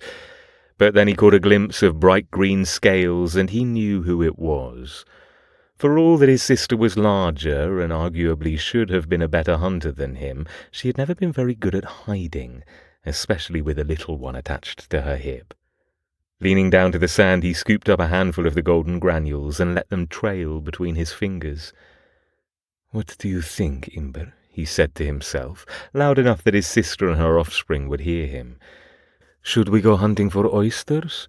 Perhaps Virago's child would like to go pearl hunting." The little one was born just as all of his people were. She could understand him easily. The long and low language with which they spoke had already been instilled in her long before she was born. And he knew something his sister could never battle. The little one was a fiend for oysters. She loved slurping them down while finding the prettiest pearls with her uncle. No matter how hard Virago tried to keep her in the net that wrapped up her daughter, the little one would fight free with her sharp teeth and newly pointed spines to get to an oyster. He heard the sound of struggling long before his sister's curse filled the air. Then a little arrow darted through the water toward him, her eyes wide and her hands already outstretched for whatever he held in his hand, like he'd somehow plucked an oyster off the ground and prepared it just for her. Now was the tricky part. If his niece realized he didn't have an oyster in his hand, she would dart off in another direction. The little one had a nose like a shark, and she would head to the nearest oysters in the vicinity. Of course, that would be a problem to find her. She was voracious, and would likely rip through the entire oyster strand before he or Virago had time to get to her. Looping his tail, he gently flicked his fluke at the same moment she barreled toward him. The lightning-quick child was immediately caught up in his much larger fluke that shoved her right into his waiting arms. Catching her, he held onto her by the waist so she couldn't wiggle free. Her spines jabbed at the delicate webs between his fingers as she struggled. Wincing, he held her wriggling body while her mother showed herself in the kelp. "I thought we said we weren't going to spy on each other," he grumbled, eyeing his sister. "That was a rule from when we were children. Need I remind you?" Yes, well, we're all simply so curious about who you've been meeting that I had to be the one to see. Otherwise it would have been one of the younger ones." His sister shuddered. The last thing you needed was someone else discovering you've been meeting with an acromo? His entire world ground to a halt. His sister knew. Virago had seen him with Alice, which meant she knew he'd been meeting with someone who wasn't of their kind. He had said for so long that he was meeting with a young woman that he was falling completely and utterly tail over head for. Everyone knew he wasn't even available anymore. They could smell Alice on him. His pod was kind. They were more open than the other pods of their people, especially the ones that were deeper in the ocean. But he hadn't really given much thought to what they would do if he... Bringing her home to his people had never been an option, he realized. He risked losing everything if he did, and yet, if he lost Alice, then hadn't he already lost everything? Breathing hard, he gulped and held his niece out from his body.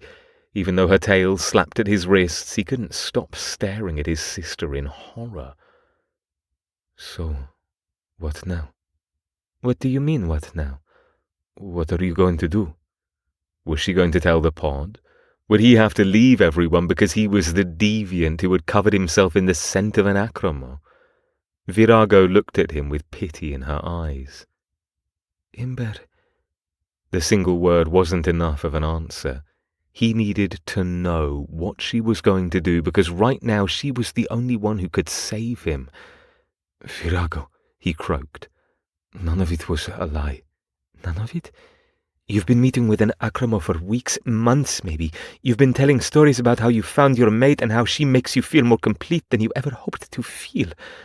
She grabbed her child, gently wrapping her back up in the net attached to her waist.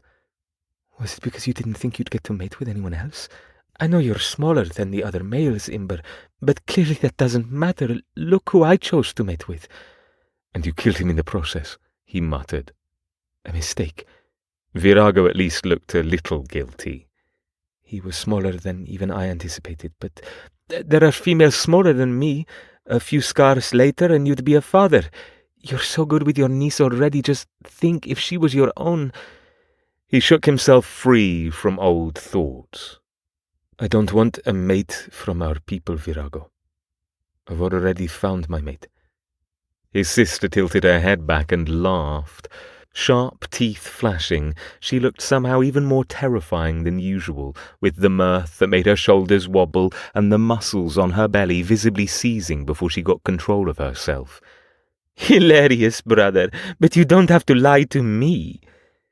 He wasn't laughing with her, and it took a bit for her to realize that. I'm not lying to you, Virago. An awkward silence fell between them. Even the sea seemed to hold its breath, not moving a single current as the two siblings stared at each other. Imber refused to change what he had said, though. His sister needed to understand this wasn't some ruse so the others would leave him alone. Alice meant something to him, more than anyone else had ever meant, if he was being honest. She made his soul feel like he mattered, like there was someone out there who saw him as more than just a potential mate, as more than someone who could bring life into this world. What? Virago finally asked. I don't understand what you're saying. You think that acromo is your mate?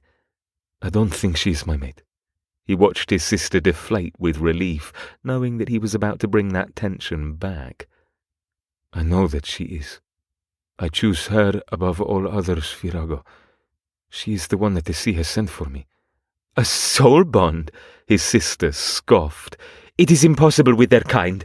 You have no idea what they are doing underneath the water. You haven't been going out on the scouting missions with the others. You haven't seen the madness they bring to our waters. I don't need to see anything to know how she makes me feel. He pressed a clawed hand to his chest, trying to convey how serious he was. She sees me, sister. She makes me feel brave. When I speak, she laughs at what I say. She takes the gifts I give her and treats them like they are treasures that I stole from the gods themselves. And when she lies against my chest, he tapped twice over each heart. I feel that I am whole. With every word, his sister's mouth dropped open wider and wider.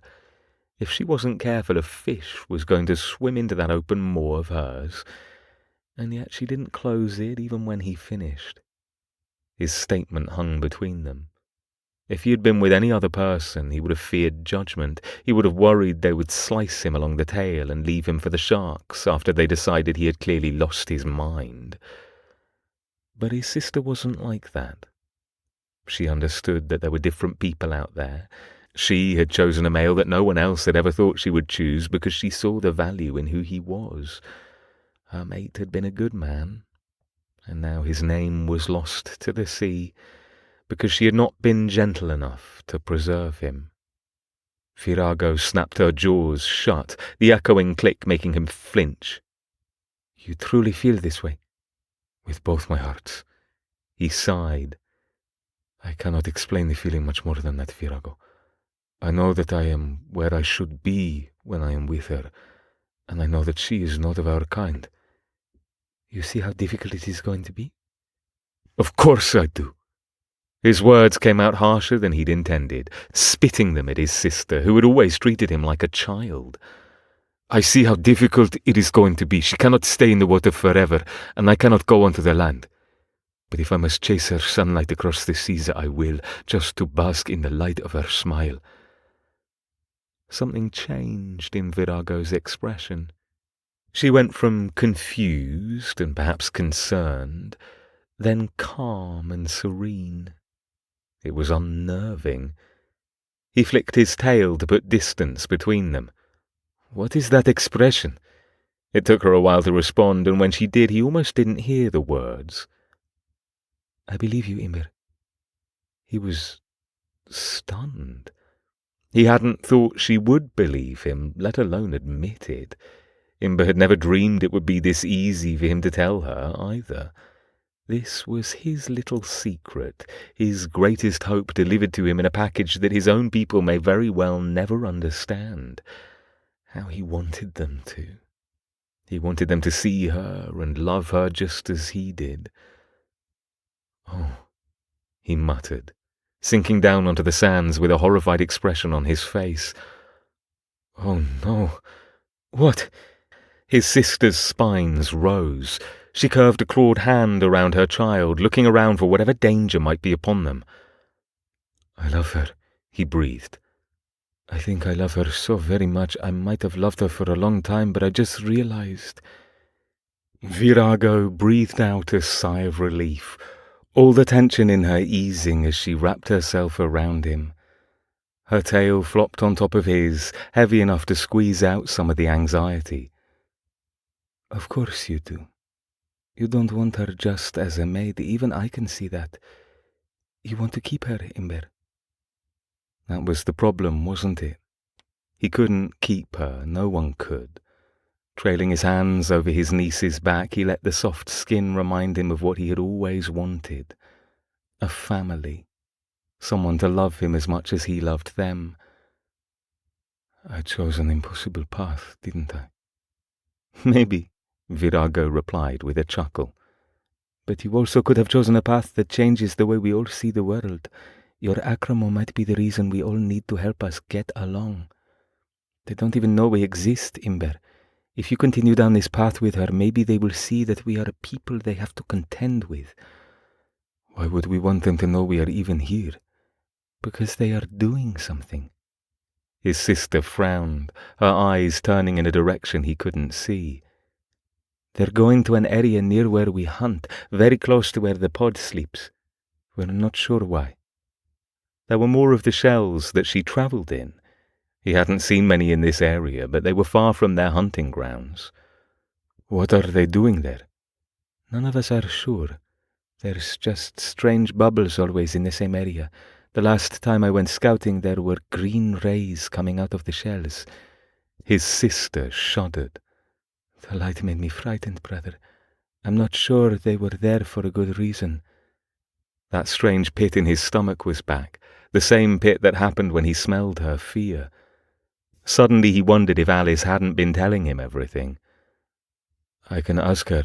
You can speak with her. She gifted me her language, and I gave her ours." The lights along his tail brightened in embarrassment as his sister thumped his tail with hers. "Sorry, I should have asked before I did that." "Yes, you should have." She grabbed onto his cheeks and gave him a little shake before shoving him up into the current. She trailed along behind him as he made his way back toward their home. "I'm proud of you, though." "I'm older than you, Virago. You don't get to be proud of me." "Well, I'm bigger than you." His sister shrugged. "So maybe I get to be proud of my brother when I wish to be." Chapter 7. Alice. Standing in front of her father's office, Alice froze, with her hand frozen and ready to knock on his door. She didn't want to do this, but she also didn't have a choice. She'd heard the conversations. She knew what their people were planning to do, and she couldn't stand here and let it happen. Or at the very least, she needed confirmation that her father wouldn't actually let them destroy so much of the ocean. She didn't even know if it would affect Imber and his people, but did it matter? Her people needed a safe place to live, but that didn't mean they got to destroy everything that stood in their way. That wasn't how the world should work. Not everything had to be a battle. Sometimes it could just be a quiet ask and an understanding that, of all the things that happened, there were people who were willing to help. Still, she remained frozen, afraid of what would happen if she asked her father to tell her the truth. Because what if the truth was what she feared? "Come inside, Alice," her father's warm voice called out. "I know you're out there." Something melted inside her. Her father had always been a good man. He was the first one to show her the ocean and convince her to let it sink into her soul. He loved it just as much as she did, and he'd proven that to her countless times. Of all people, he knew how important it was to maintain the glory and original beauty of the sea. He loved it, deeply. They'd been on countless explorations together, just the two of them, in his submarine where he named every single creature that they passed, every shell, even the currents that pushed their ship this way and that. So she went into the room with her shoulders stiff and her jaw tight, ready to argue for the place they both loved. Her father sat at his desk, his glasses dangling from his neck while he pored over all the architectural designs that were likely for Alpha. His room was a mess, as always, filled to the brim with objects they found in their dives, shells and coral and countless skeletons that he'd meticulously wire-wrapped and then displayed. There was only one window in his room, but it didn't let in much light, with the volcanoes like they were today. Instead, he lit the room with countless whale oil lanterns that turned everything orange and red. He looked up at her, those eyes wrinkling at the corners because they always did when he saw her. His entire face lit up whenever his daughter walked into the room.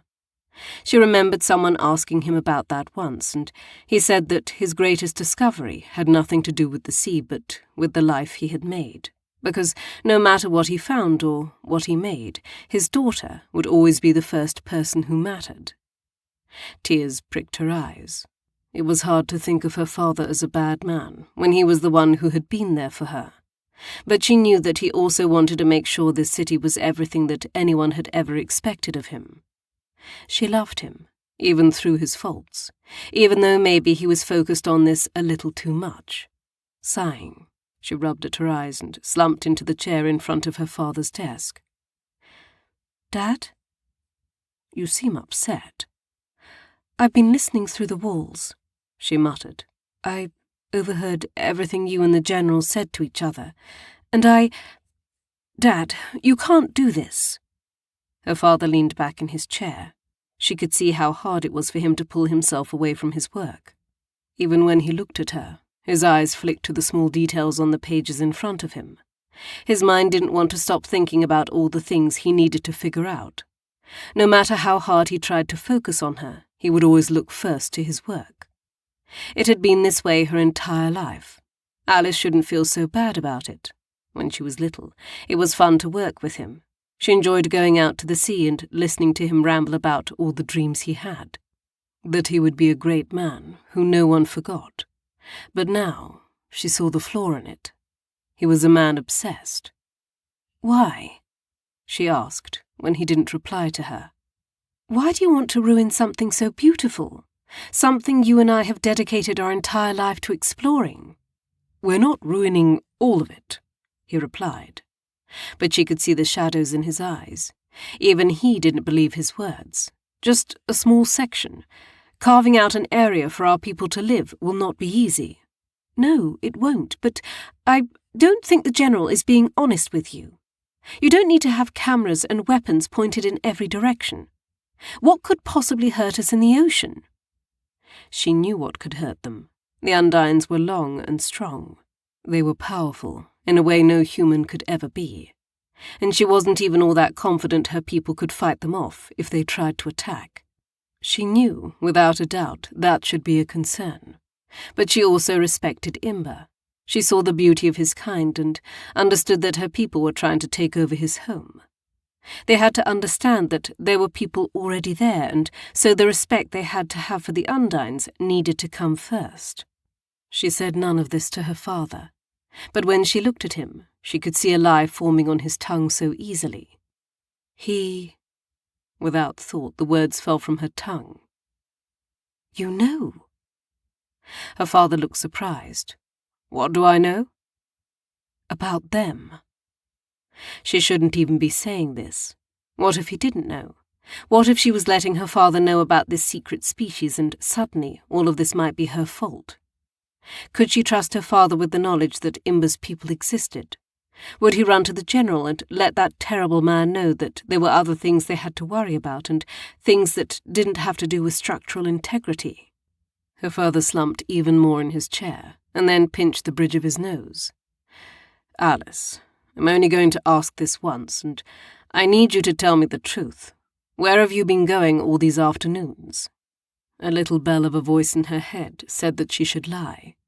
He didn't need to know where she was going. What if this was a trick, a trap? What if they locked her up and they refused to let her see Imber again? But this was her father, and she loved him, trusted him.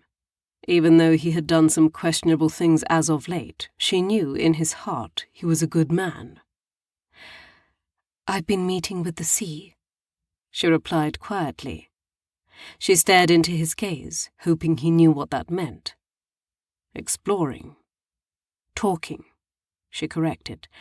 And exploring, I suppose, but mostly talking. She could see that he understood what she was saying. He knew that she meant she had conversed with people under the sea, and the spark of adventure in his eyes was so familiar it made her heart thud in her chest. How? He asked. Beta. A translation chip, but we know nothing about their language. Alice shifted uncomfortably in her chair. I gave him a copy of Beta, and he brought it home with him. He? She nodded. Her father let out a long breath. So he brought Beta home and spoke with it. For days on end, I assume. It's not a complete mapping of their language, and I did only have Beta create one before it turned itself offline because I didn't want anyone else getting their hands on the language without knowing what they might do with it. Strangely, she felt rather defensive about her plan. I thought of everything, Dad. I can tell. He stood from his desk and then held out his hand for her to take. I need you to see something. That pit in her stomach continued to tighten as she followed him out of his office. Together, they left their home and walked down the boardwalks that brought them closer to the city. Not that it was much of a city anymore. They had a small gathering of the richer folks here, while everyone else had tried to live in the mountain towns. It hadn't worked to save them. The air was even thinner up there, filled with ash and dust from the volcanoes. At least the storms didn't hit them like they hit the people on the coastlines, though. That's why they all lived in floating houses. Theoretically, their houses rode the waves that came in. She'd still seen people lose their houses time and time again, though, and their lives. Her father brought her to one of the homes that she'd always thought was storage, and then pulled out a set of keys. Quickly, he unlocked the building while looking around them like someone might be following them. Or perhaps they would get in trouble if anyone caught them. Come on, he said, hastening her with his tone. Let's go, Alice. Together, they snuck into the darkness of the building. She was shocked to see what was beyond. A room full of artifacts, spears, tools that surely were only used by Imber and his people. Strange-looking skeletons that she quickly realized was one of the Undines. The tail was so long, though, longer even than Imber. There were so many creatures in here as well, deep-sea species that she had never thought to see in her life. There were even art pieces, woven tapestries and necklaces like the one she hid underneath her thick sweater. So many pieces of his people's life, all held up in storage. "What is this?" she asked. "Have you known about his people for a long time?" "A very long time," her father replied. He strode into the center of the room, his hands tucked behind his back. "This is why the general wants to clear out everything around Alpha. He wants to make sure that none of them can get close to the city without him knowing. They aren't violent." "Oh, but they are." With pursed lips and a furrowed brow, he turned his back to her and instead faced a spear that was longer than she was tall. "They have attacked us before. Most of the attacks were on the subs that have been scouting out an area for us to live. There are certain areas that they are much more protective of." "Probably because that's where they live," she said. "Dad, can't you see this is wrong? We can't just move into where they have their homes and families. I don't care if Alpha's location is perfect. We can't build there." "You cannot stop progress, Alice." "Progress?" She felt nauseous even thinking of the word. "It's not progress, Dad. It's displacing a group of people who have never given us any trouble." "We need a place to live. We need to go under the sea. If we don't, we will all die." Her father's expression remained troubled, though. She knew he was bothered by this choice. "If we don't do this, then we may be the last humans alive on this planet. We will all be wiped out. There has to be another way." "It's too late." Her father's shoulders rounded in, and she knew he would not change anything that he was doing. Not for her, not for the Undines, not for anyone. "The plans have already been designed. I've already approved all the safety measures, and there is nothing I can do to stop it now. The General has what he needs to continue forward, with or without my help. But if I continue to help, then at least I can be assured that the city will be safely built. No one will cut corners.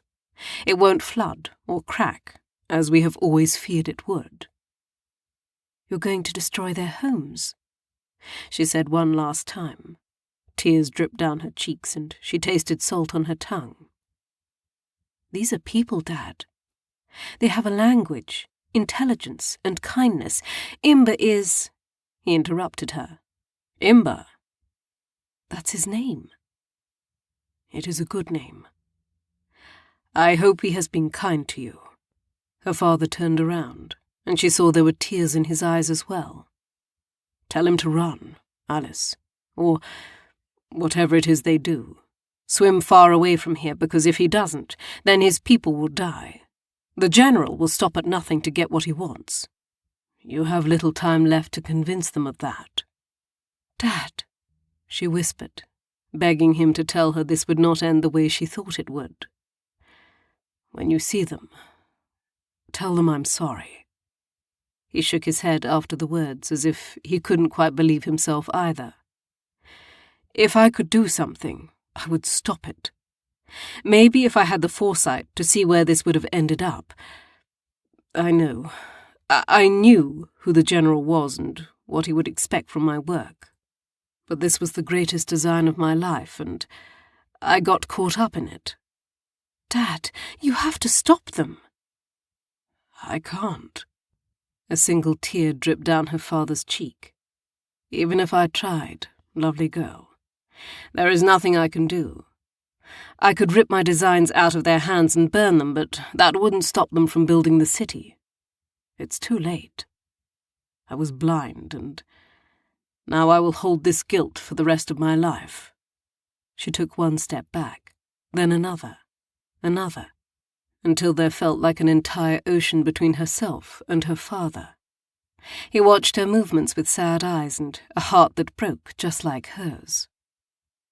"You'll tell them I'm sorry, won't you, Alice?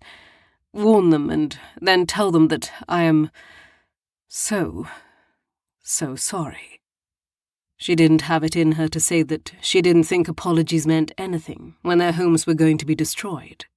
They would have to share an entire ocean with a species of creatures that wanted to kill them.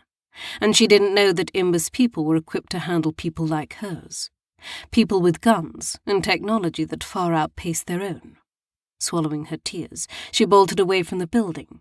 She left her father in that treasure trove of discoveries that had led to this moment they both knew that there was no coming back from. As she slipped into her submarine, uncertain if anyone had seen her flee from that place, she couldn't get the General's face out of her mind.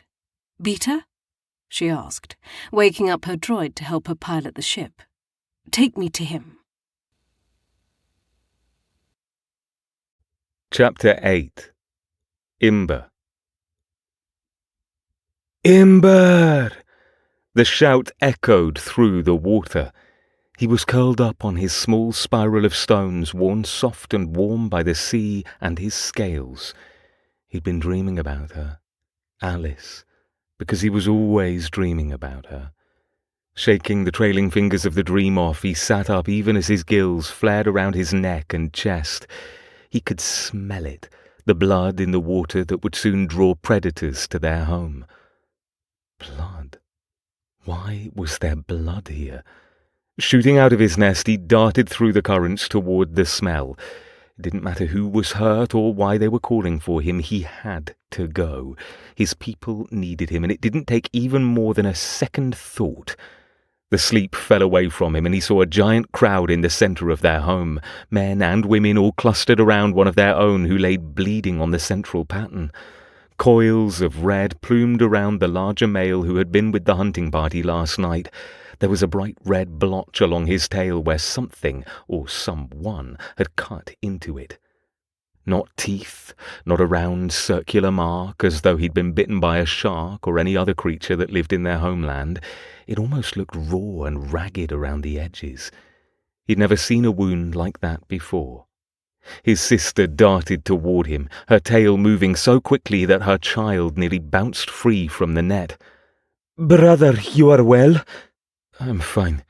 He clasped her arms, forcing her to look at him when she would have rushed off again. "What is going on?" "They were attacked. You were supposed to be with that hunting party, and when you didn't come back with them, I thought—" Her eyes were wild with panic, and he knew that she'd been afraid he wouldn't return. "Virago, I wasn't supposed to be with that hunting party. They sent me in the opposite direction yesterday with the others." He squeezed her forearms a little too hard, letting his claws sink into her skin in pinpricks of pain to anchor her. "I came back last night. With the others. We were all fine." Her gills flattened against her neck and chest. They were attacked, Imber. They were just swimming through the same paths we always do, and something came out of nowhere. It... The male lying on the sands coughed out. "It burned." "Poison?" he asked, because that was the only thing he could think of that would burn them. Burning was an unnatural sensation under the sea. Perhaps they had some kind of poison that hurt, like when he had touched a pufferfish once when he was a child. One of the females lifted a few of the male's scales around the wound and shook her head. "No, burned." She looked up at the rest of them, her voice haunted. "Like the last homeland we left, where the water boiled from the land trying to take back the sea." He remembered that, although he had been but a child. Imber remembered the red-hot liquid that moved so slowly but steadily approached them. He remembered the sound of popping water and the boiling that had sent so many creatures dashing toward them. He remembered how hard it had been to breathe. The male sat up slightly, his breathing labored as he panted out the words. "They are coming here," he said. "They are coming to take her home." His sister grabbed onto his arm, and Imber thought he felt a little faint. Who was coming here? "The Akromo," the male said again, before he laid back on the sands, so still they all leaned forward to be sure his gills still fluttered. Virago tugged at him, even though Imber wanted to check on the male to make sure he was still alive. Their pod was big. He didn't know the man personally, but he should at least check. He felt responsible for this. He should have known they were coming. Surely Alice would have told him. He would have known that there was an attack about to happen. Again, Virago yanked him away from the others. This time he didn't have any choice but to follow her. He let her tug him away until no one could hear them. Then she spun around. "You have to ask her to help us. I don't know what she can do. She's a female. Surely she has enough power that she can tell them to stop or at least to move so our hunting grounds aren't compromised." Virago shook her head. "Beg her, if you have to. She's so small." He looked at his hands, as though he held her in them. "You've seen her, Virago. Only from a distance. She's smaller than any of our kind. I find it hard to believe that she has any power at all." Otherwise, this was partially her fault. She could have stopped it if she had any power, and she hadn't, which meant that maybe she didn't see the use in his people or in him. And that hurt. That thought blistered through his very soul until he couldn't think or breathe through it. "Brother," Virago said, her voice creased with concern, "we have to do something. We're the only ones who know one of their kind. Surely that means something. The sea would not send her to you without reason." He nodded, even if his heart felt torn in two. "I will ask. Go to her now. The others will wonder where I am. I will tell them you want to scout out what is happening, that you will return with some kind of information that can help us." Virago tugged him close and pressed their foreheads together. He even felt his niece press her little forehead to his side before he was released. "Find out something we can use, Imber." And so he fled from his people to the grove where he hoped she would wait for him. He didn't know how long it would take for her to come to him.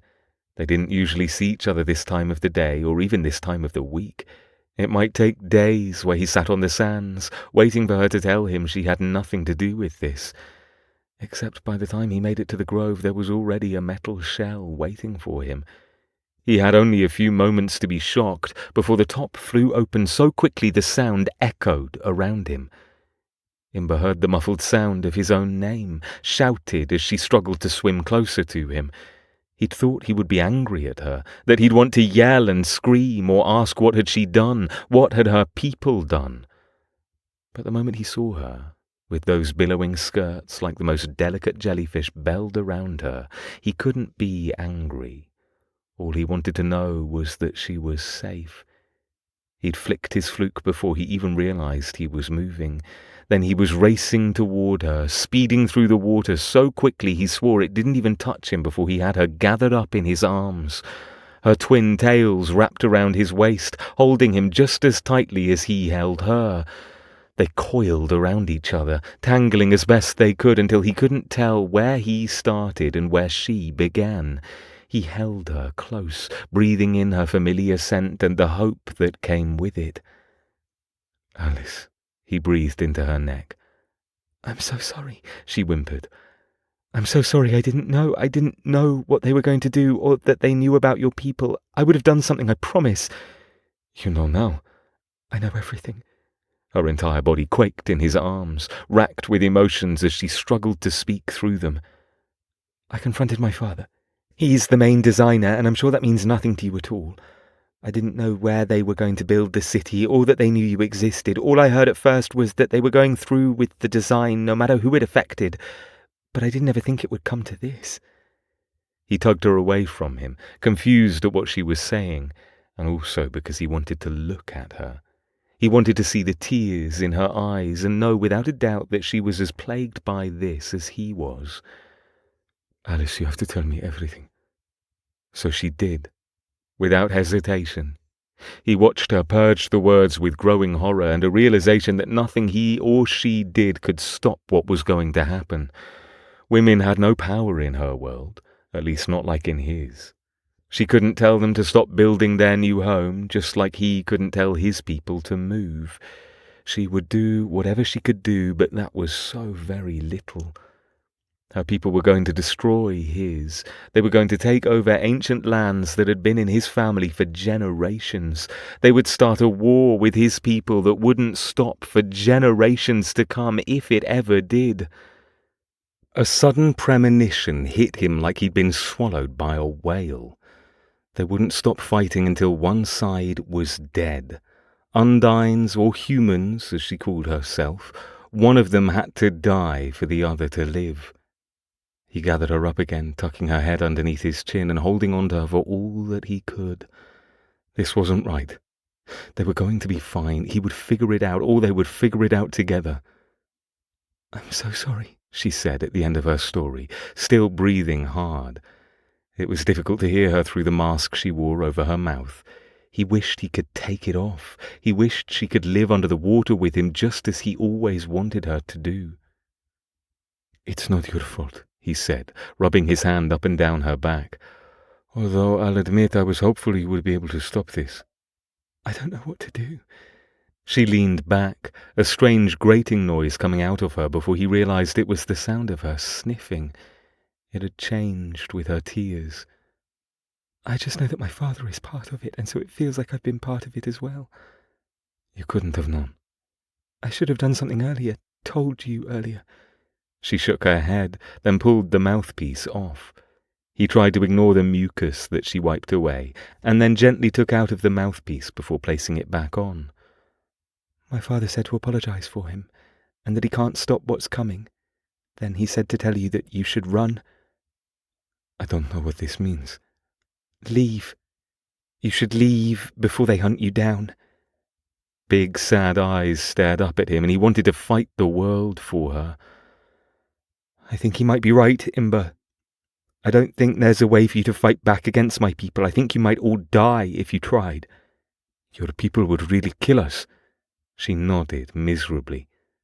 "The general is an evil man. He sees nothing other than a land to conquer, and even if he could recognize that your people have been here long before we wanted to take your home, he wouldn't care. He sees it as a challenge." "Part of me wants to say we will rise to that challenge." Imber raked his claws through her hair, gently tugging on a snarl that had already formed. "My people are fighters. I am gentle with you, Alice, but I am not always so gentle." "I figured." Though she smiled and still traced his shoulders with her fingertips, he could sense that she hesitated. "I have studied the ocean my entire life. I know evolution and the changes of species through the centuries. I know the science. Nothing is born with so many weapons on their body without being able to use them or having a good reason to use them. You were built like a predator, Imber. Don't think I ever forget that." He took her hand in his and slid it down his arm. He used his own hand to force her to linger on the sharp points down the backs of his arms, then drew her closer to make her feel the spines down his back. Baring his teeth, he took her hand and touched her thumb to the sharp points of his teeth. Throughout it all, she held her breath, barely breathing at all as she allowed him to make her touch every single dangerous part of him.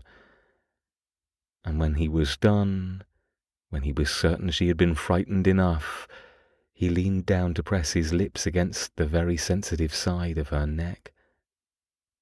"I am a predator, Alice, but I am yours. In this time, in the next, in all the lives to come, I am yours. You never have any reason to fear me." Her arms came down around him, her single heart thundering against both of his, and he knew in that moment that she understood what he was saying. She was safe. He would keep her safe. "What are we going to do?" she whispered, her voice thick with emotion. "We cannot stop them from building Alpha. I can't go back and tell my father that he needs to change something because he's not going to change. Our hands are tied. I cannot live with myself knowing that my people were the ones who caused yours so much pain. You don't deserve this. They don't deserve this." "We will figure something out." "It's your home, Imber." Her voice broke around the sadness and mourning that radiated through her entire body. He could taste it in the water. Faint, because he realized her sadness tasted like the sea. Salt water and a heavy brine that settled on his gills and dried into fractured pieces that dug into the sensitive membranes like sharp little claws. Perhaps even though he had always thought her weak, his Alice was stronger than he thought. He drew back, pulling off her goggles so he could wipe away the tears. Usually she left these on in the water, saying her eyes needed the air. But when he went to put them back on her, she shook her head. Alice let the goggles drop onto the sea floor. She took a deep breath, staring at him, and something settled between them. Some understanding that both of them had been fighting against, but they finally knew had to happen. "Imber," she said, her voice strong and determined. "I want to help you. I want to help your people." He nodded, because of course this was the only way. "Don't go home this time," he said. "Stay with me." Chapter 9. Alice. "Stay with me," he said, as if it was that easy. As if she could just stay underneath the water. As if she could just not go home and then live somewhere with him. It wasn't that easy, she wanted to tell him. Nothing was easy when she had to have air to breathe, and being under the water so much would eventually harm her. She couldn't just decide to stay here with him. That was a dream that would never work out in the end. But then she thought about it. She let her mind wander through the possibilities, and she thought, well, why not? Sure, she couldn't live underwater forever, and she would run out of oxygen eventually, but that had to be fixable. She was the daughter of an inventor, and she could come up with something. Glancing at the tubing attached to her face and at the anchor of a ship she was connected to, she wondered if maybe she could figure out a way to lengthen the tube. If it was constantly in the air, maybe she could figure out some kind of pump system that would, she didn't know, draw the air down to her. It was a long shot, but still, without hesitation, she found herself saying, "I want to stay with you." Like it was that easy. Like it was just a choice they both had to make. Like they could choose to do this together and the world would change with them. His dark eyes lit up, as if she'd given him the moon. His hands closed tighter around her waist, drawing her closer and closer to him until he pulled off her mouthpiece and kissed her. And oh, it didn't matter then. Nothing mattered because he was kissing her. She was in his arms, and the ridiculous decision she had just made was for the both of them, not just for herself. A small prick at the side of her neck distracted her for a split second before his tongue swept into her mouth. Then nothing mattered, because he had coaxed her to follow him, trailing her own tongue along the sharp points of his deadly teeth. He showed her again how deadly he was, how dangerous, and yet how gently he would treat her for the rest of her days if she trusted him. Gods! She could love this Undine. She could dedicate her entire life to making him happy, just to feel the plush press of his lips to hers. "I adore you," he said, his words eerily close to what she had just been thinking. "I want to keep you, Alice. I've wanted to keep you from the first moment I saw you. You are everything. You know that, don't you?" "Sure," she breathed against his lips. "I don't know if I'll ever believe that, but I want you. I want to stay. I want to be with you for the rest of my life, even if that's an insane thing to say." And how? How was she talking? How was she possibly saying that much when they both knew she needed air to breathe? Leaning back, she felt panic flare a little too brightly in her chest for a brief moment. The mouthpiece wasn't on. Was this the few moments before she was going to drown? Had they finally made a mistake? When that moment never came, heartbeat after heartbeat, she stared down at the mouthpiece on the ocean floor. Oxygen still bubbled out of it, trailing up through the water in little iridescent bubbles that were so pretty to look at and yet so confusing at the same time. "How?" she whispered, realizing that air was still exiting her mouth. Every time she spoke, a few bubbles popped out as well. That meant there was air in her lungs. But the prick at the side of her neck. She watched Imber's eyes widen with brief horror before his clawed fingers touched the side of her neck. I don't know how I did that." She reached up her hand to touch his and realized there was a small tendril stuck to the side of her neck. Shifting her head from side to side, she realized she could almost feel it in her throat. Just a little hint that there was a foreign body somehow inside her. She watched his chest rise and fall with a surprised breath, and she felt her own mimic his. "Are you breathing for me?" she asked, her voice little more than a whisper. "I don't know." It was the only explanation, and yet she didn't know how that was possible. He couldn't breathe for her underwater. It wasn't scientifically possible, and yet here it was. She was underwater, with him, not drowning, even though her mouthpiece had long been on the ground at her feet, and, "Wow," she whispered. "I didn't know we could do this." "Neither did I." The shock had already faded from his eyes, though. He reached for her, his claws tangling in her long skirts as he dragged her closer to him. "But now you can be here without fear of your life. You can live under the water with me." She knew that light in his eyes. It was the same expression he made when he wanted to kiss her. And it was always such a dangerous game they played when they kissed each other, knowing that she would have to eventually take a breath, or he would have to pinch her nose and force oxygen through her lips. They always knew they were only moments from her drowning. But now they were safe. Now he could hold her without fear. So he did. He dragged her into his arms, parting her legs around his hips with confident hands that had her arching into his grip. It all suddenly hit her with all the weight of the sun. She was here, in his arms, underwater, and for the first time since she'd met him, she was safe. Safe to explore his body, his touch, the feelings that had been brewing for the few months that she'd known him. They had spent so much time together, and she had been completely blind in the realization that she'd been carrying so much fear with her. Every interaction, every touch, every moment that she got to see him, she was terrified. What if she lost connection to her oxygen? What if she drowned right in front of him? What if someone followed her, or her ship broke down? Or she disappointed him because she was weak and needed goggles and a mouthpiece? All of that faded away until there was nothing but her and him. Nothing but the man in front of her with heated eyes, who wanted her. He wanted to touch her, to hold her, to kiss her, because he knew for the first time it was safe to do so. She would be an idiot to not take advantage of every second. She grabbed onto his shoulders and yanked him to her. She could feel the slight huff of surprise that echoed through his body because it also puffed air into her lungs. But the flexing of his claws against her spine, or the way he grabbed handfuls of her skirt before stopping himself, all of it told her just how close he was to losing his control as well. "I want you," she moaned against his lips. "I don't care how or why this has happened. I want you."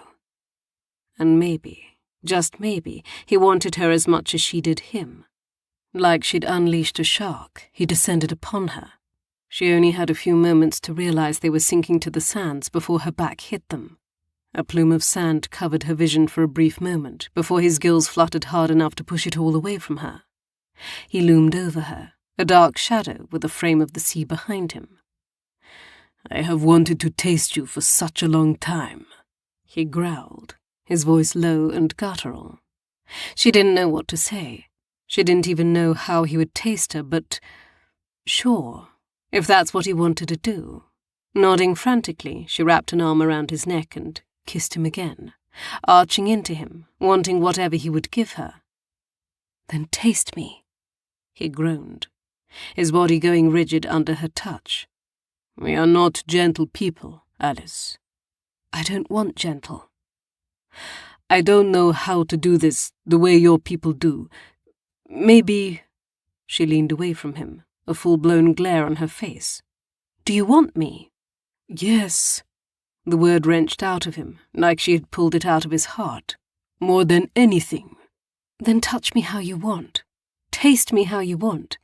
I don't even know what that means, but I'm telling you that nothing you do will feel wrong."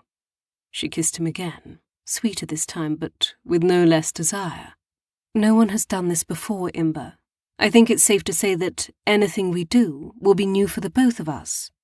He shook his head, gliding his lips over hers. "I don't want to hurt you." "I'll tell you if it hurts." She didn't think any of it could hurt. All of his touches had felt like little lightning bolts for weeks now, and surely he knew that. He had to know. Then all thought fled from her mind. He'd leaned down and dragged his tongue up her throat. She had that tongue in her mouth more times than she could count now, but she hadn't realized it was ridged. There were bumps there, like little suction cups that moved up and down the sensitive skin of her neck. Shivering, a little moan escaped her lips before she could catch it. "Good?" he asked. "Yes," she whimpered. "Don't stop." But he wouldn't, because he was already moulding her body with the palms of his hands, broad and wide. He could fit her entire breast and some of her ribcage in a single grip, but oh, it felt amazing. He watched her as he touched her everywhere, lingering on the spots that made her gasp. His thumbs brushed against her nipples, working them into stiff peaks that sent little bolts of energy between her legs. She couldn't get enough air from him, dragging on the tentacle attached to her neck like it was a drug, especially when his hands smoothed down her belly, then gradually started lifting handfuls of skirt up her legs. Inch by inch, he feasted on the sight of her. "You will tell me more about these tales soon enough," he grumbled, lifting one of her legs high to nip at the delicate skin behind her knee. "But first, I need to know where this taste is from." "Taste?" she asked, almost delirious with need. The gills around his neck fluttered. "I can taste the water, Alice. I can taste you." Oh, God. Was he suggesting that he could taste her on the water? Like the actual taste of her arousal was... He pushed her skirts up high, and then suddenly he was between her legs. The feather-light touches of his gills fluttered against her inner thighs, the sensation nearly sending her into a spiral of pleasure before those ridges of his tongue slid through her folds. She arched into him, her entire body seizing around the sensation of that touch. "Pain?" he asked, pausing between her legs, even as those gills slid between her thighs. He was touching her with his gills. They were soft and so gentle. Even though the touch was otherworldly, they fluttered so perfectly around her that she could only choke out words that maybe sounded like, "Don't stop." The low growl that vibrated against her was nearly enough to send her careening into the hardest orgasm of her life. She was so glad it didn't, though, because she wanted to savor this moment. He turned all his attention between her legs and feasted. For all that he had no experience with a human, he made up for it in sheer enjoyment. The noises he made, the grunts and groans of pleasure every time he licked over her clit or felt her thighs clamp down harder around his head. It all made the pleasure inside her coil higher and higher.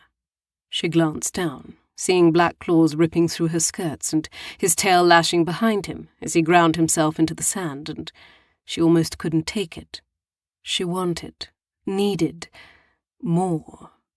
Him. Everything. She wanted to see him, feel him stretching her, pushing her to a point where there was no return. She wanted to know what it felt like to not just be devoured by an undine, but consumed. Grabbing onto his hair, she pressed him to the perfect spot as his tongue lashed against her.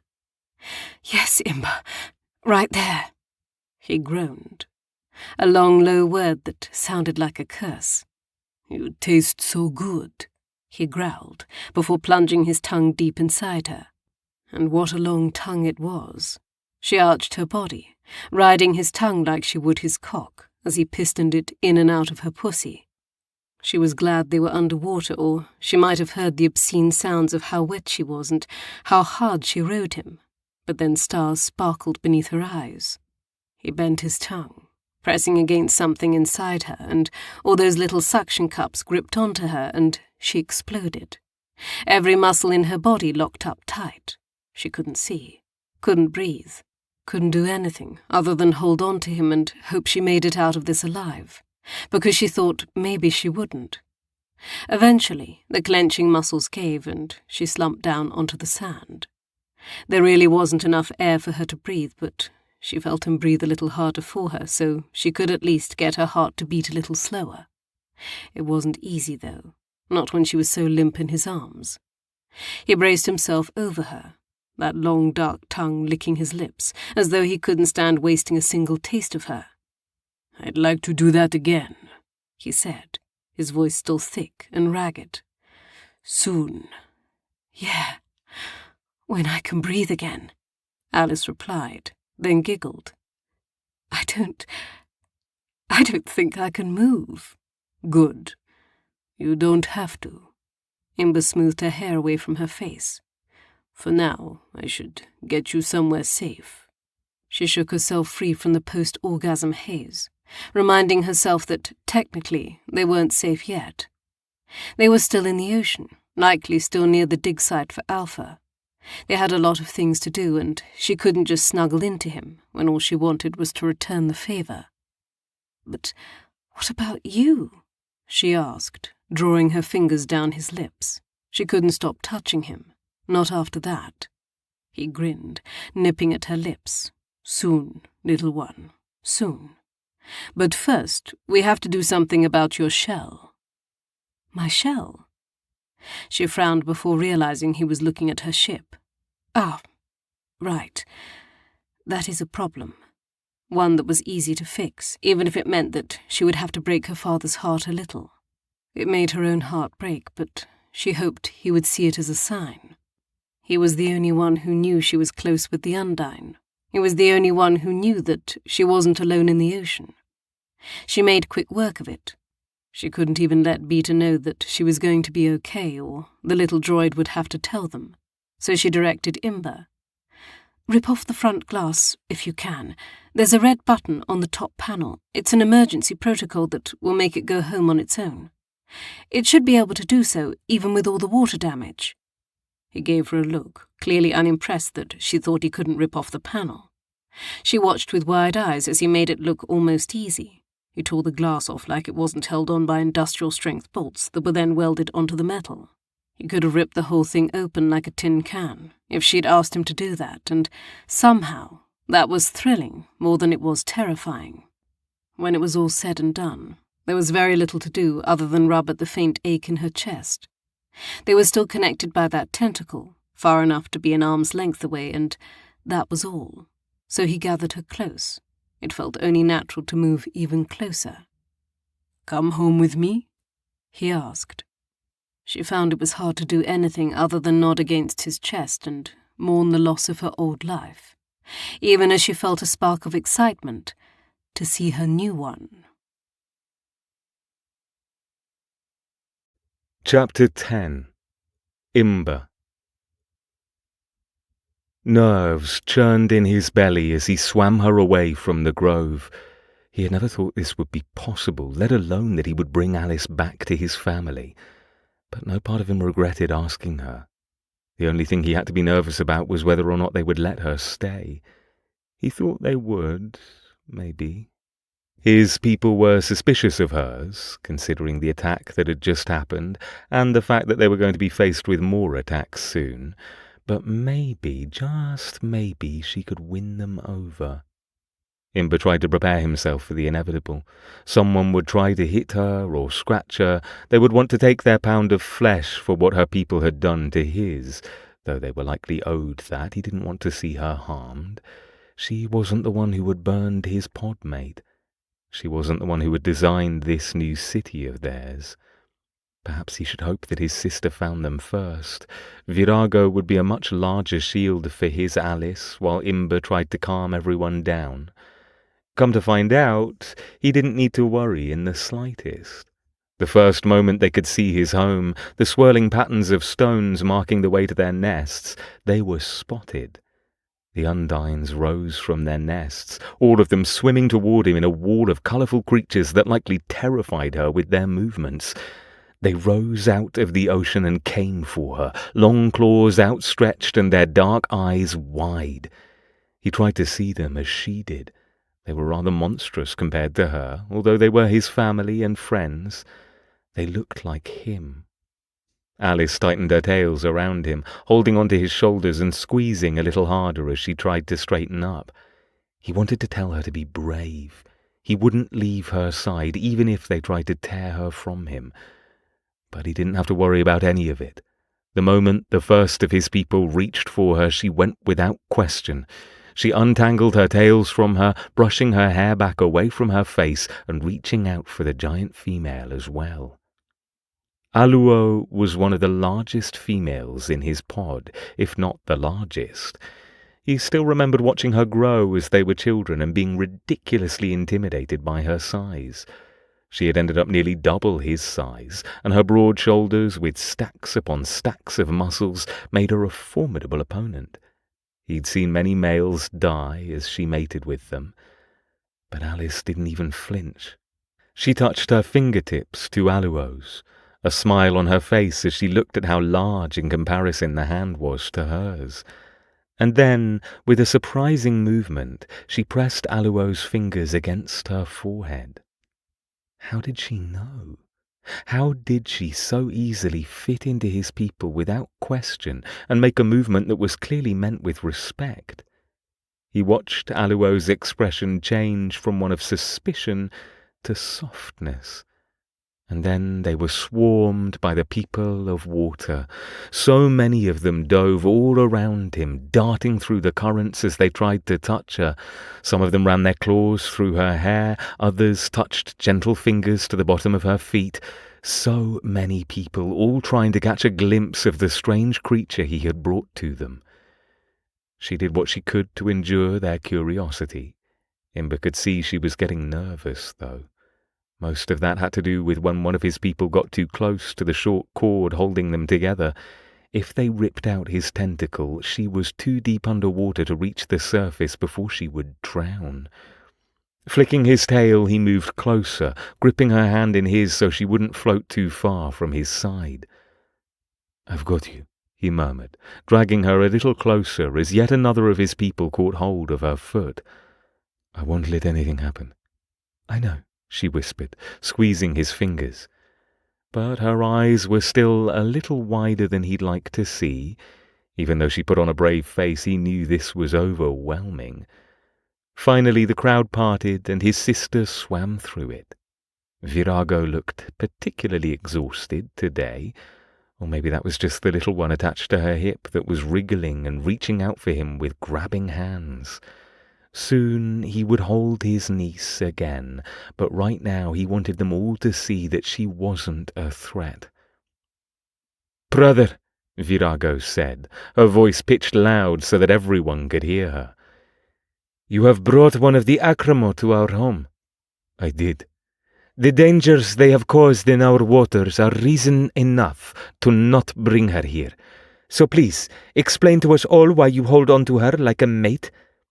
His sister already knew the answer, but the others didn't.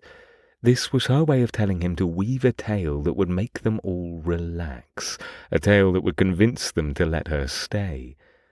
So they all sank down toward the sands and the spiraling stones. He kept her in his arms, wrapping his tail around her so she was as tangled with him as he was with her. It was a sign that she was his mate, but also that he wouldn't let anyone else touch her. Then he told them their story. Every word warmed him to the core. He had chosen correctly. Alice had proven herself to be good and wise with every turn.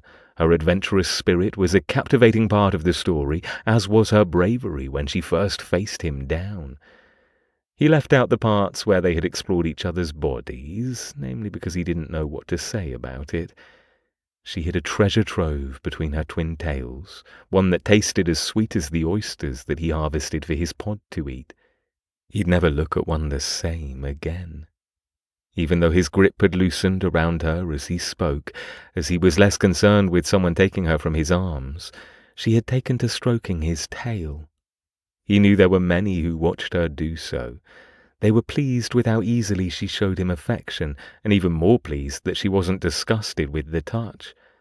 They didn't know, of course, that she could understand every word he said, at least until he told them about the device she'd created and affixed to his ear. "She can understand us," Virago asked, her voice loud and booming, even though she already knew this detail of the story. Just as I can understand her. Alice glanced between the two of them, clearly sensing the tension in the water. But then again, she didn't need to be a shark to be able to smell that. If I may. He saw a few of the others wince at the sound of her clipped voice. Quietly, little one, your voice is grating, she replied, trying not to laugh. Imber nodded. He didn't want to insult her or her people any more than she would endure living here with him. But he supposed, well, the truth had to come out at some point. It is very high-pitched. Ah. She brought her words down to barely a whisper and then slowed them down even further. I am the only one who can understand you. Please tell them that the devices I created were only so we could speak with each other. They were only a one-time creation. The droid that made them, Beta, it's with my father. I don't think I could make them again, and my people certainly cannot. He repeated the words to his sister, making sure that he said everything that she wanted his sister to know. And when he was finished, Virago gravely nodded. He saw the expression on her face. It was one of sadness, and he already knew he wouldn't like what she was about to say. I think it would be best if we keep it that way. She even looked Alice in the eyes as she said it.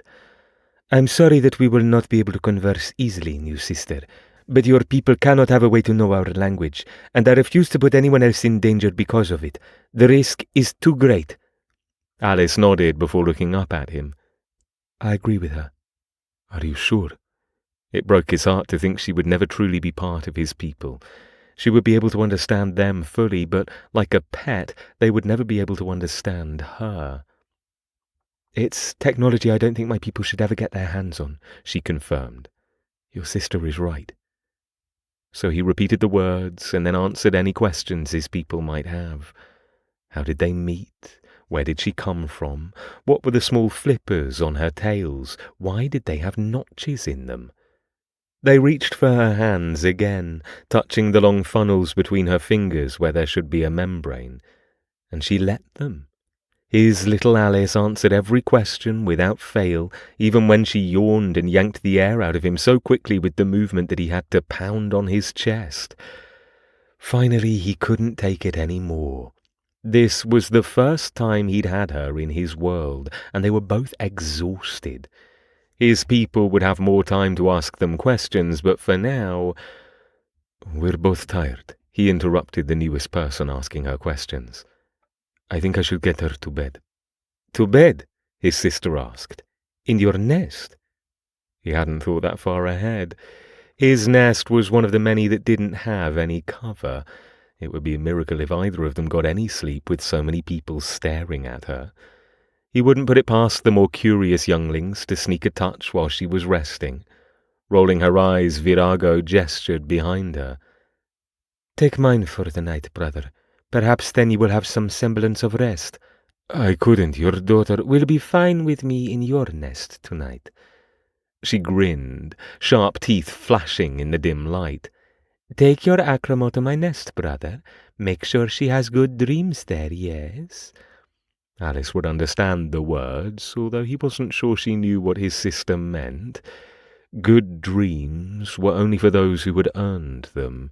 His sister had essentially told him to work hard to give her a restful night, which meant his sister couldn't possibly be suggesting what he thought she was suggesting. Embarrassment heated his cheeks, and he gathered Alice up in his arms before she could ask what his sister meant. He would not explain in front of everyone that his sister was highly inappropriate. Drifting through the water, away from his people to where they were finally going to be alone again, it eased something in his chest. Though he adored his people, he hadn't realized just how much he wanted to be alone with her. They had always had their own time together. That kelp grove had been their haven, far away from anyone else that might look in on them, and he didn't want to lose that. He'd liked it being just the two of them. Without that, what did they have? Just a lot of responsibility and weight on their shoulders. Too much stood between them, and being here reminded him of that. Imber? Alice asked. Her hands braced on his chest as he swam them toward the covered nest. He stopped in front of it, hesitating. The inside smelled like his sister and his niece. There were little toys hanging from the covering above them, and it was so... his sister. He couldn't sleep with her here. It wasn't right. It wasn't them. "I think I know a better place," he said, bumping her forehead with his. "You trust me? As long as a shark doesn't try to eat me in the middle of the night. There aren't that many sharks in the ocean." "Says you." She leaned back in his arms as he swam them in the opposite direction. "Have you seen all the sharks in the ocean?" He snorted. Somehow this woman made him laugh even when he was exhausted. "No." "Then you don't know that there aren't that many. Maybe they're all waiting in the shadows for you to drop your guard." She crossed her arms over her chest, letting him carry her weight with so much trust it humbled him. "I think you have a lot to learn, Imber." "About my own home? About everything?" A warm spark in her eye nearly set him on fire. "About me?" And there it was, the warm scent of her in the water that turned his entire body into pure muscle and anticipation. He wanted her. He could still taste her, even though he tried very hard to ignore that fact. Now, as he swam them toward a coral grove with a winding labyrinth to get to the center, he had all the time in the world to explore her. "You aren't too tired?" he asked, making sure that he was taking care of her at the least. "We can still rest." "I've been trying very hard to be polite to your family, but I haven't stopped thinking about you since the moment you touched me in the kelp forest." She looped her arms around his neck, drawing him down to press a lingering kiss to his gills, and oh, he fluttered. He fluttered so hard that he could see the sand moving from how hard he shifted the water around them. He was creating a current all of his own because of how badly he wanted her. But first, he really should tell her how they were different, or at least he assumed there were differences. After all, she looked nothing like the females of his species. She didn't have a single tail. There wasn't a small slot in the front like there would be for his females, and he didn't have to wrap his tail around her to hold her in place. She'd stayed right where he wanted her, almost as though the weight of him was welcome as he'd feasted upon her flesh. The experience with her had been entirely about pleasure and without an ounce of pain. He cleared his throat. "Not like your kind." "I know," she replied with a gleam in her eyes. "And I'm looking forward to seeing how different you are, Imber." Chapter 11. Alice. She knew that he was worried. She'd been worried when he first touched her, because she knew how different they were. Alice had been afraid to disappoint him. She had worried he might see the differences and find her ugly. But he hadn't. Imber had looked at her and reacted like she was a goddess, and he was the lucky bastard who got to spend a few minutes with her. That reaction, more than anything else, gave her the courage to take control. If he needed her to prove that she wasn't afraid and, in fact, elated to have this moment with him, then she would happily do so. Nothing would distract her from this, especially now that he had laid her out, surrounded by a rainbow of coral, and he was right there, ready for her to do whatever she wanted with him. Biting her lip, she eyed the nervous expression on his face before deciding she knew what to do. "I've been waiting a long time for this," she whispered, planting her hands against his chest and giving him a little shove. He didn't fight her.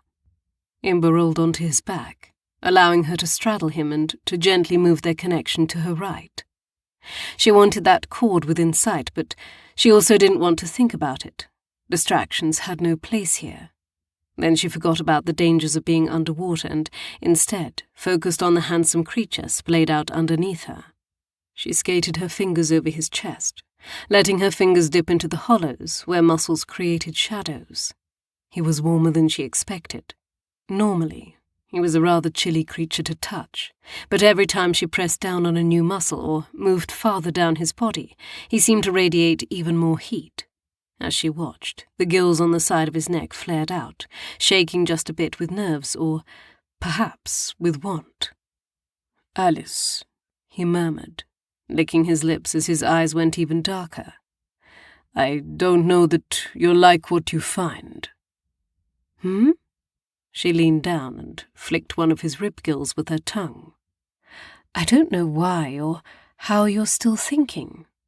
Although he didn't seem to hear the words she said, because he was arching into her, his spine curving as her lips and tongue descended on one of the most sensitive parts of his body. He shook against her, this massive creature quaking in her arms, all because of her soft lips and darting tongue. She could get used to this. Having him come apart underneath her was surprisingly empowering. Perhaps this was how he'd felt when she lay beneath him as well, writhing in the sands because he'd brought her to such an incredible peak that she'd seen stars. Again, she hummed, and his tail thudded hard against the sand as she slid her lips a little lower, tracing the lines of his abs with her tongue and then biting down on his side with a sharp little nip that had him hissing out a breath. She looked up at him, one eyebrow raised, as he clearly tried to get control of himself. "What are you doing?" he rasped. "Do your people not do this?" "I don't know what you're even trying to do." His hands clenched in the sands, and she wondered if he was trying to stop himself from yanking her up to his face. "I told you already, Alice. My people's mating dance is brutal and painful, especially for the male." She let out a little mewl that made her question if she'd even made the noise. The pitying sound was so teasing and so erotic. "Poor Imber. I should make that up to you." His dark eyes flashed with desire, and his voice deepened. "Just how are you going to do that, little one?" She could explain it to him, but she wanted to show him. Alice moved down his body, allowing his tail to slither between her legs. His scales dragged over her folds, and the slight abrasion had her shuddering. But right now wasn't about her. All she had to do was find his... well, hopefully he had. Her hand smoothed over a part of his scales that didn't feel like the rest. She wasn't sure why it felt different. Perhaps it was that it felt a little hollow compared to the rest of his scales. But she knew right away that this must be the area she was looking for. She could only hope he had a cock like a human. Things would be fine if he didn't. She'd missed certain aspects of that, but... Her fingers grazed over the area, and then he was there, all at once, sliding out from behind the scales and revealing that he definitely had a cock. In fact, he had two. "Two," she whispered, taken a little aback by the discovery. He looked down his body at her, still laid out on the sands like a banquet she could feast upon whenever she wanted, and he looked nervous. "Is that a surprise?" "Definitely." She needed to maybe not stare at him with such wide-eyed shock, but two of them, and they were huge, lying right on top of the other, long and tapered. At the very least, she could imagine they would go in rather easy. The tip was significantly thinner than the rest of him, and all smooth, very little texture, and ridiculously wide at the base. She wasn't entirely sure it was logical that she could take all of him, but the more she stared, the more she wanted to try. Perhaps she should ease into it. Perhaps she should just try to see where her original plan got them. So making eye contact with him and a little smile, she licked the top one from the base to the tip. She didn't miss the nervous expression before he slammed his head back against the sands. Of course, that would make sense. He'd said his people had a rather violent sexual experience whenever they were together, so it made sense that he'd likely never experienced this before. A blowjob wasn't conducive to pain. Licking him again, she gently slid the tip of him into her mouth and swirled her tongue around it. She took her time, learning what made him gasp and writhe against the sands, mostly because she didn't know his anatomy and also because she liked having him at her mercy. His claws dug into the sand. The fluke of his tail slapped against the ground multiple times before she felt him wrap the very tip around her leg. almost as though he wanted to coil around her like a snake, but knew that if he did that, she might stop what she was doing. And he couldn't let her stop what she was doing, not when he wanted it so badly. It was different from any of her other sexual experiences. He wasn't built like a human, but she wasn't built like him. The more she licked and touched, the more she thought this might actually be possible. "Alice," he groaned, "you have to stop. I'm going to—" She didn't want to stop. So she didn't. In fact, she sucked even harder, squeezed with her hands a little tighter just to see what would happen. What did he taste like? Then his cock jumped against her tongue and suddenly he was spurting into her mouth.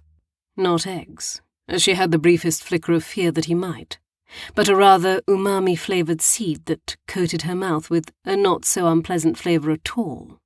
When she opened her eyes, the iridescent liquid had escaped her lips. It floated up between them, shimmering like a rainbow, and she had the strange sensation that it might be the prettiest thing she'd ever seen before. Then he reached down for her, gently dragging a claw-tipped finger over her bottom lip. He looked at her like she was a goddess, and maybe, just maybe, she was a little. "I didn't realize your mouth could do that." He pressed a little harder against her lips, forcing her to open her mouth. "I don't think I'll look at it the same way again." She licked the tip of his finger. "Well, I had to return the favour." Those eyes darkened and he sat up, pulling her with him. He wedged her in his lap and she felt how hard he still was. Impossibly. She hadn't thought. With a gasp, she froze, as he lifted her just enough to put the head of his bottom cock against her entrance. "Wait," she whispered. "You can still—" "Alice, I have two of them for a reason." Those dark eyes met hers with an intent stare. "As long as you still wish to." "Yes," she blurted a little too quickly. "It's just, normally there's a refractory period." "A what?" "Men don't stay hard where I come from." She reached down and touched the top cock that was still half hard. "There's some benefit to having you around, I see." The crooked grin on his face was enough to send a rush of heat between her legs. "Oh, Alice, you have no idea how much you're going to like having me as your mate." She should have argued that he wasn't her mate, that the term was a little too barbaric for her, but she didn't.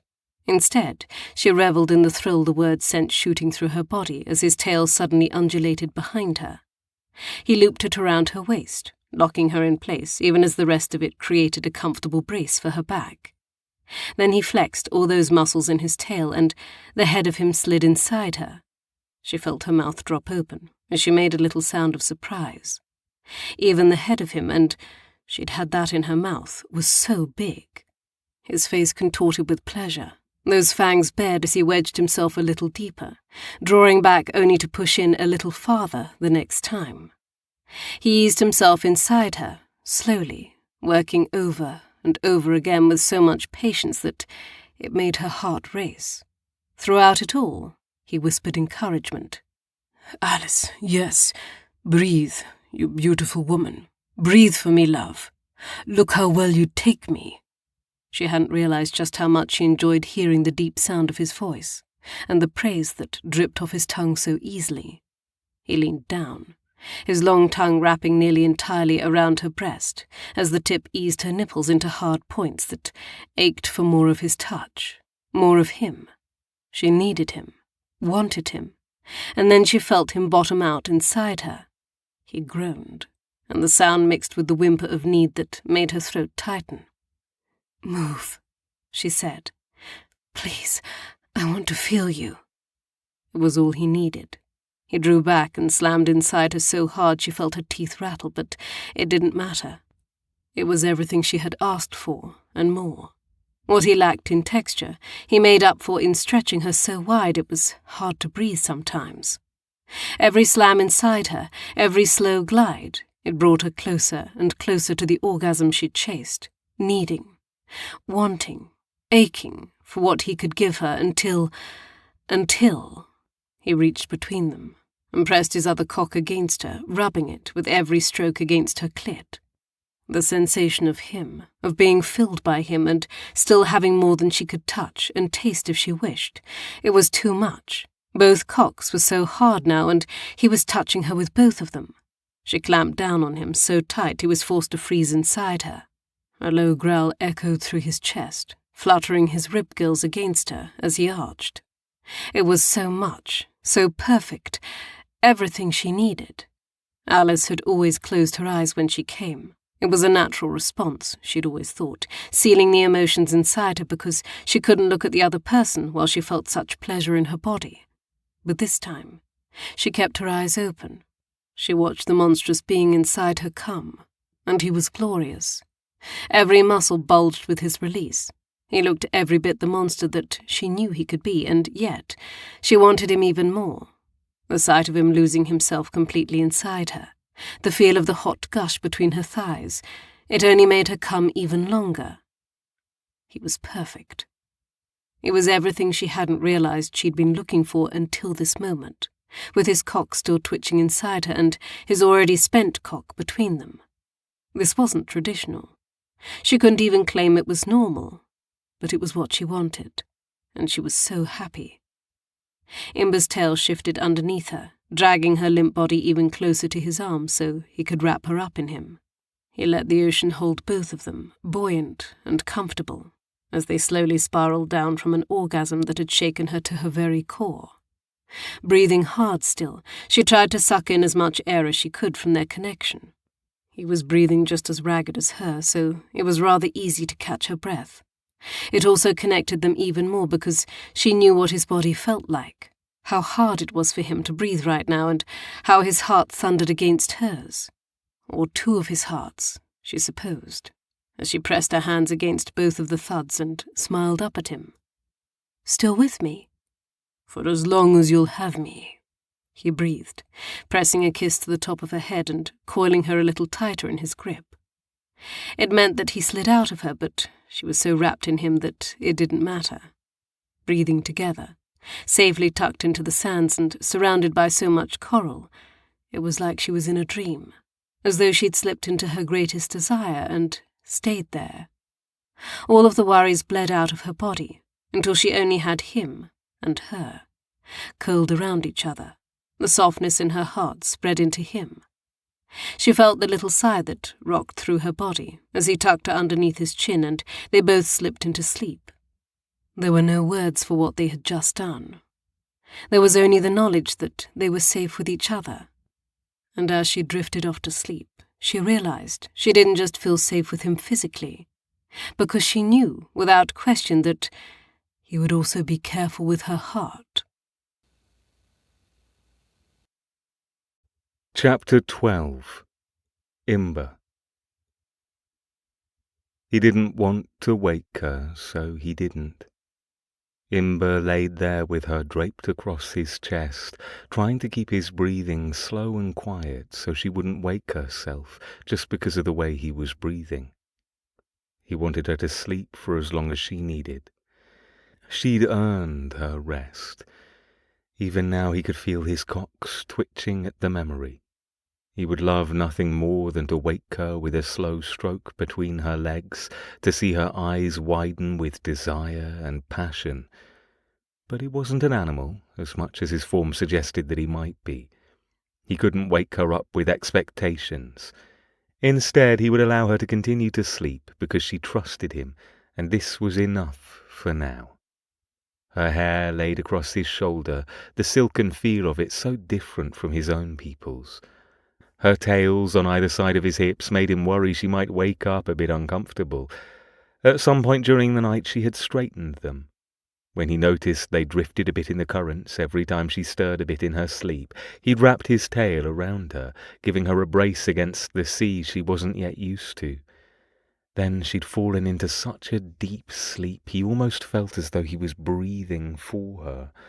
Of course, he was, but he worried that she wouldn't be breathing at all if he hadn't been pushing air into her lungs with every deep breath of his own. He just worried in general. She wasn't built to live in the ocean like he was, and there were many reasons for him to be afraid for her. It hadn't even been a full day yet since she'd been in the water, and already her fingertips were wrong. He was used to seeing them smooth like his own skin, but he'd lifted her hand to his lips just a few hours ago and noticed that her skin was waterlogged and wrinkly. Wrong. It was wrong. He needed to ask her what was happening to her while she was in the water and what they could do to stop it from happening. A ripple of movement caught his attention above their heads, a shadow passing in front of the sun, a long tail and a sleek body that was designed for hunting. His sister. He would know Virago in any shape or form, at any distance. Why would she be coming out here? Hadn't she been the one to tease him that he should take his mate and attend to her? Frowning, he closed his arms a little more tightly around his little acromo. A low sound echoed through his chest, not quite loud enough to wake Alice, but enough for his sister to hear. And she did. Quickly changing directions, his sister dove toward them. When she was closer, he could smell the fear drifting off her body in waves. "What happened?" he asked, noting that her daughter was not attached to her hip. "The Acromo have come." Virago's eyes skated over Alice, curled up in his arms, and she hadn't even stirred yet. "You've made quick work of your mate, I see." "Virago," he growled. "We knew they were coming for our home, brother. We knew they were going to arrive sooner rather than later. Where is my niece? Safe with the others. We need to gather all the things that we can, and those who were too weak to do so have already moved. I tried to give you time with her, but there is no more time left." Virago's gills spread wide around her face and ribs, and he knew then that the situation was dire. They weren't ever getting their home back. It was just like Alice said. Her people didn't care what they were doing to the ocean. This was the spot they had chosen, and they would destroy it. Alice stirred against him, her tail squeezing tight as she slowly came awake. She took a deep breath, sucking all the air out of his lungs, in what he thought might be a yawn, before she blinked her eyes open and looked up at him. She was so adorable, tucked up against him, all soft and warm and completely unaware of what was happening. Her nightmares were so far away in the dreaming world, but she had no way of knowing they had chased her into the real world. "Good morning," she said, her voice a little raspy with sleep and so quiet he almost didn't hear her. "We have to wake my wife, son." "No sleeping in today, Virago's voice cut through their quiet conversation. "Your people have come to destroy ours, Alice of the Acromo. I know this is not what you want to hear after the night you had with my brother, but you are able-bodied. If nothing, you can carry whatever we need." He felt his heart turn over in his chest as her eyes widened. With a sharp slap of her hands against his chest, she sat up. Her hair billowed in front of her face, and she had to shove all the golden locks out of her way to glare at his sister. "What do you mean?" He repeated the words to his sister, and Virago sighed.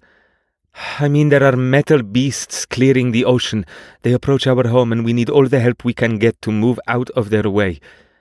Alice looked at him, then back at his sister. She spoke to him, but he had a feeling the words were for Virago as well, if his sister could have understood her. "I'm so sorry. I knew they were going to be coming, but I didn't know it would be this soon. I thought you all had more time." He squeezed her thighs before unravelling their bodies, but he couldn't bring himself to let her go, and kept an arm around her waist as he swam them up to his sister. "There was nothing you could have done, Alice.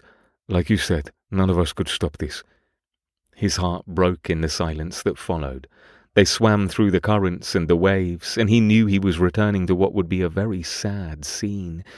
His people had to flee from their homes, the places they had lived for years on end, even if they had only recently come back to these hunting grounds.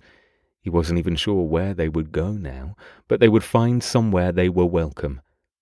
Alice, on the other hand, seemed to take all this to heart. He could feel her growing more and more angry. The scent of it filled his gills. These were her people, and she was deeply unhappy with them.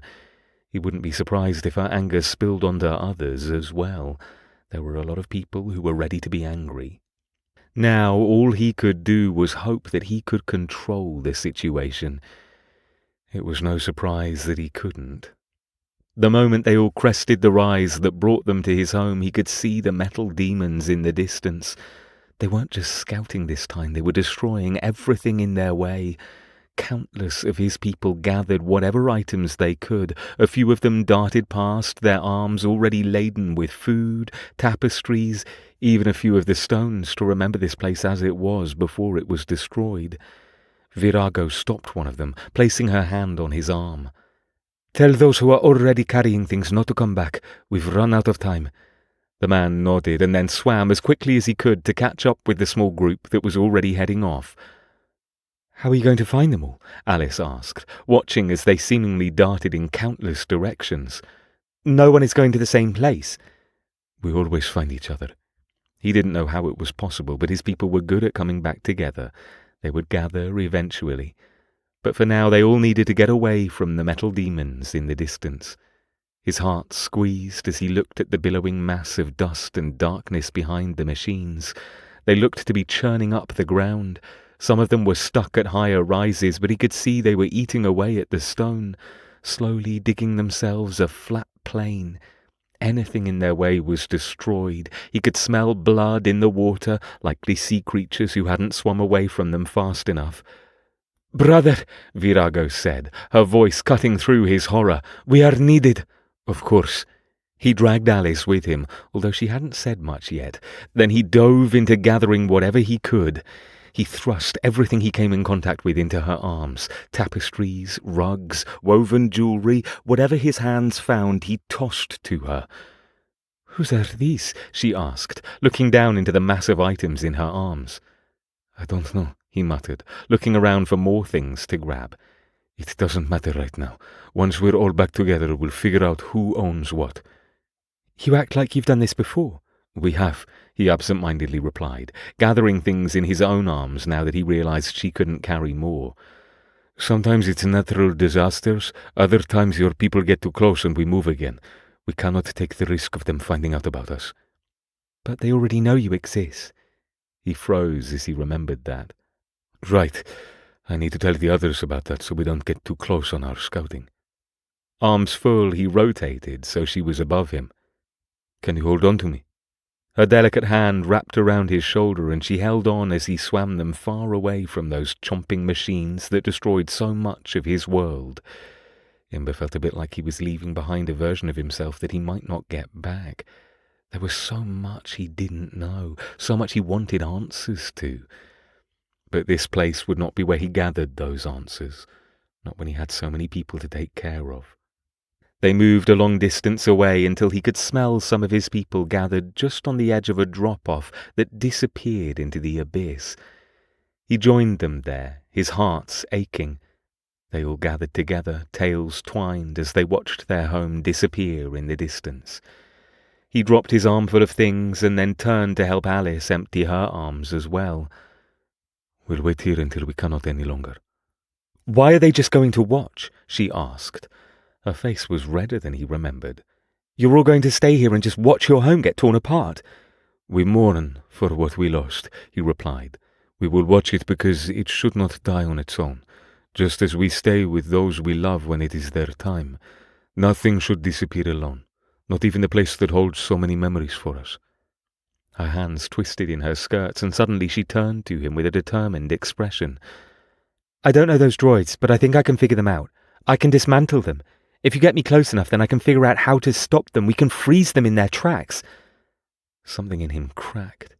He trailed the back of his hand down her cheek, loving her more than he ever had before. "They will just send more, Alice." "Then we will keep shutting them down.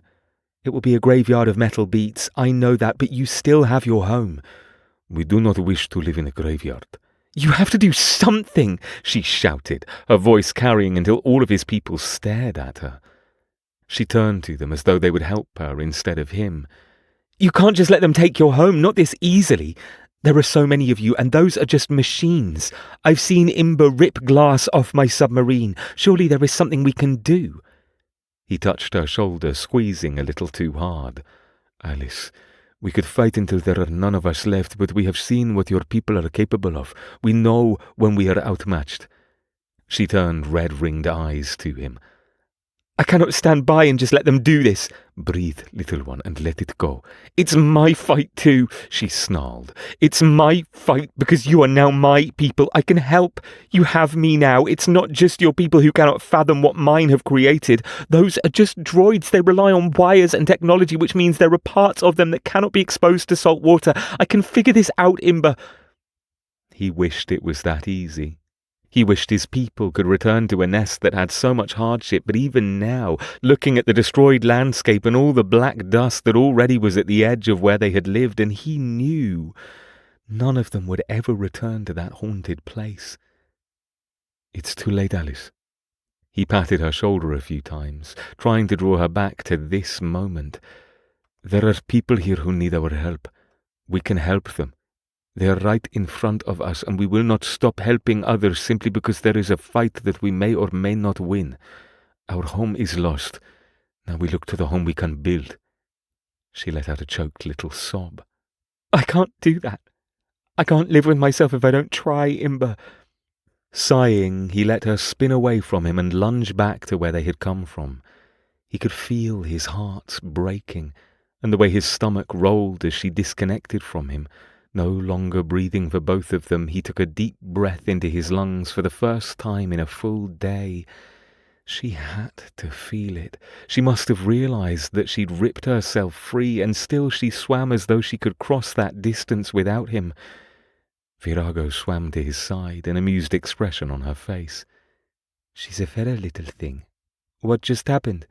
She wants to go back and destroy her people's creations, he murmured.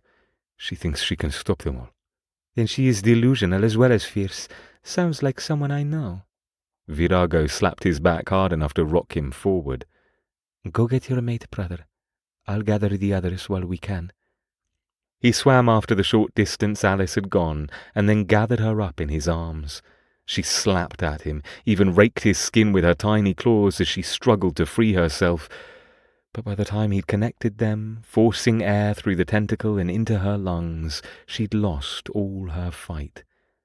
Limp in his arms, he gathered her close to his heart, pressed a kiss to her temple, and whispered into her hair, It's gone, Alice. It's already gone. Chapter 13. Alice.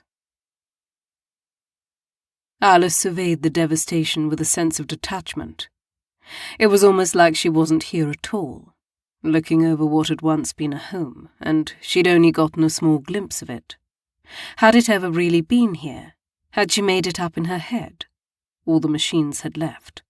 The droids that were made to landscape and terraform had completed their job, and now she came back with Imber and his people to see the decimation of what had once been a beautiful coil of nests. The little stone patterns were gone, just dust in their place.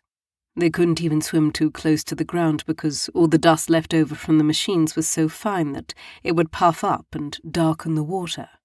So they stayed far above the home of the Undines, even though she could see how badly they wanted to visit it, even just to touch the ground with their hands, so they could feel connected to this place one last time.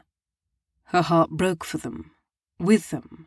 And when another Undine appeared out of the foggy water, his face dirty and his hands shaking, she knew there was still more to grieve. Imber held her tight to him as they sped through the water. They fairly flew to another group of Undines who had somehow gotten injured. She wasn't sure how or what had happened. It didn't matter in the end. They were injured. She had 2 good hands. If she could help, she would. So she spent hours doing whatever it was the Undines needed.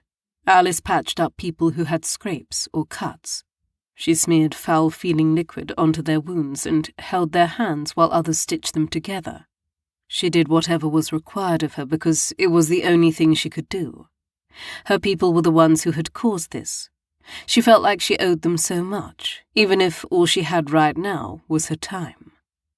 Imber sat behind her, doing the same thing. Their backs touched often. He would reach behind him and gently trail his fingers over her hips sometimes, just to let her know he was still there, still with her. But it didn't help. Nothing she did helped.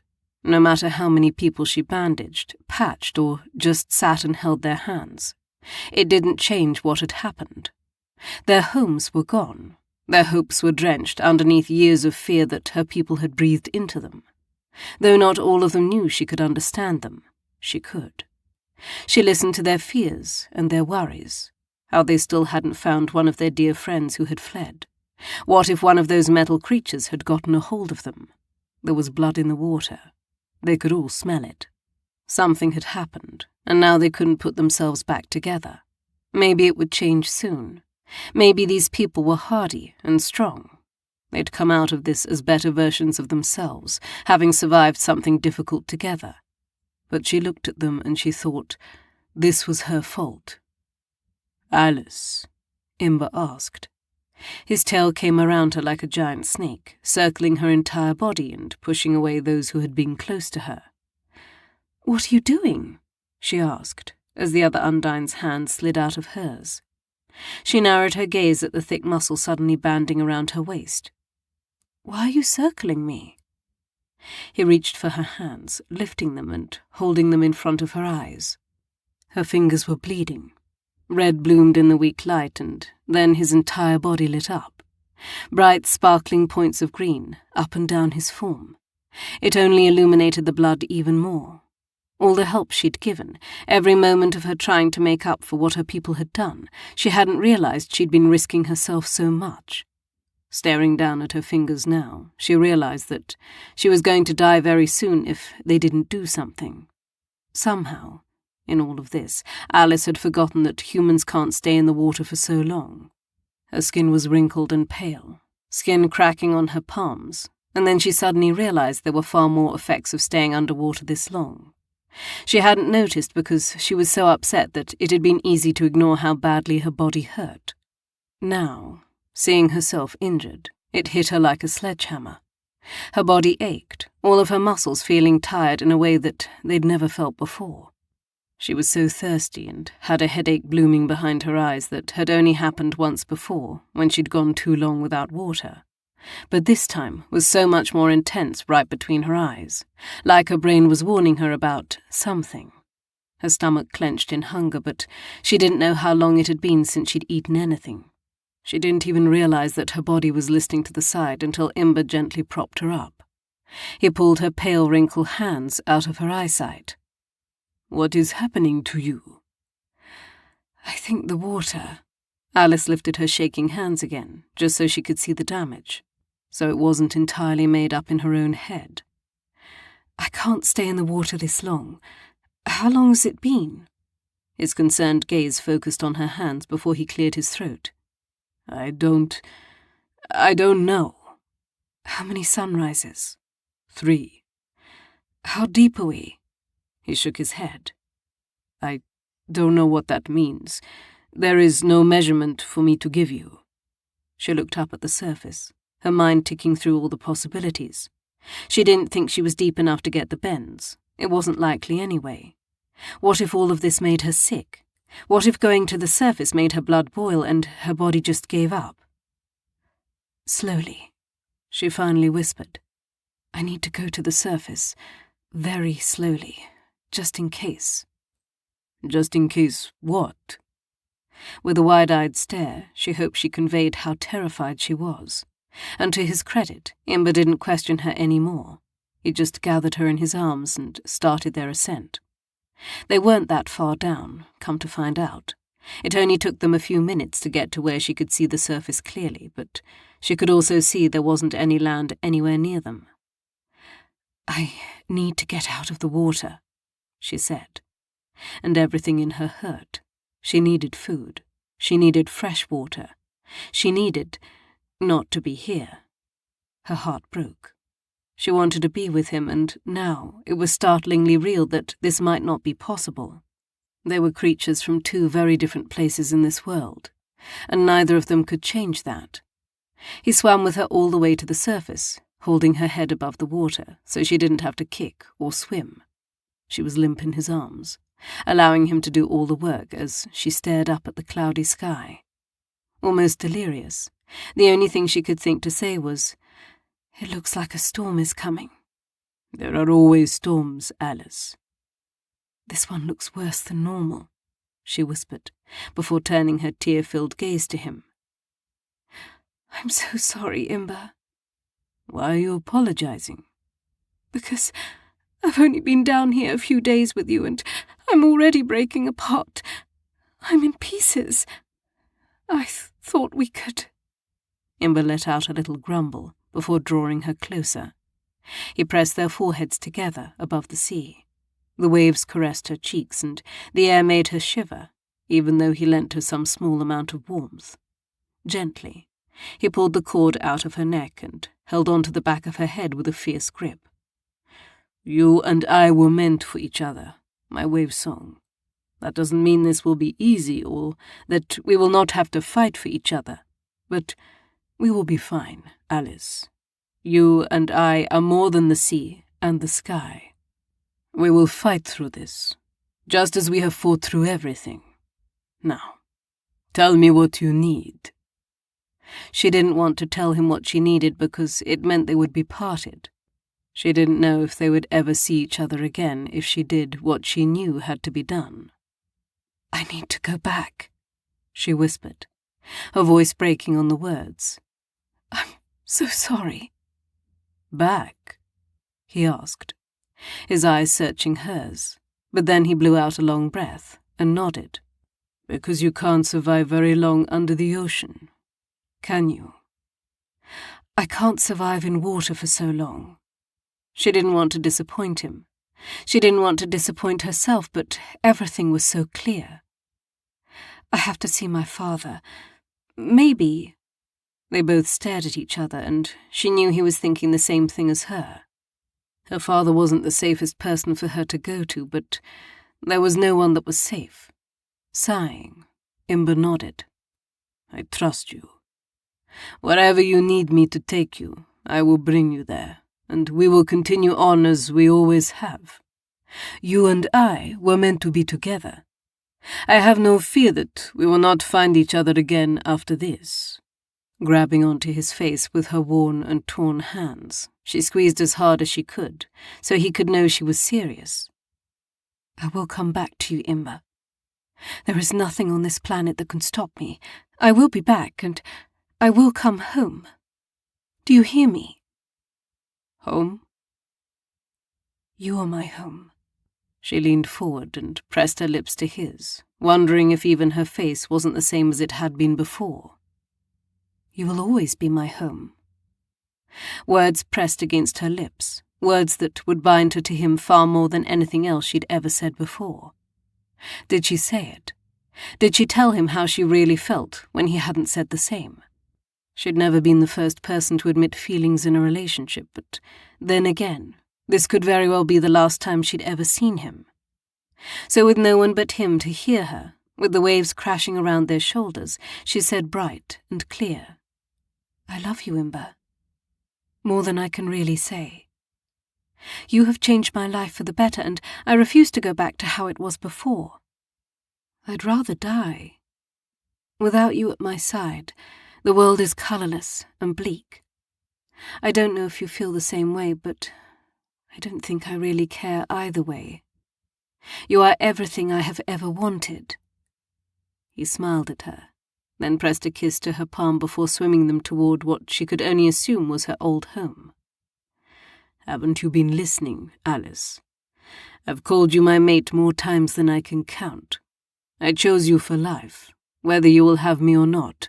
I am yours, my wave song, or yours to do with as you wish, and that will never change."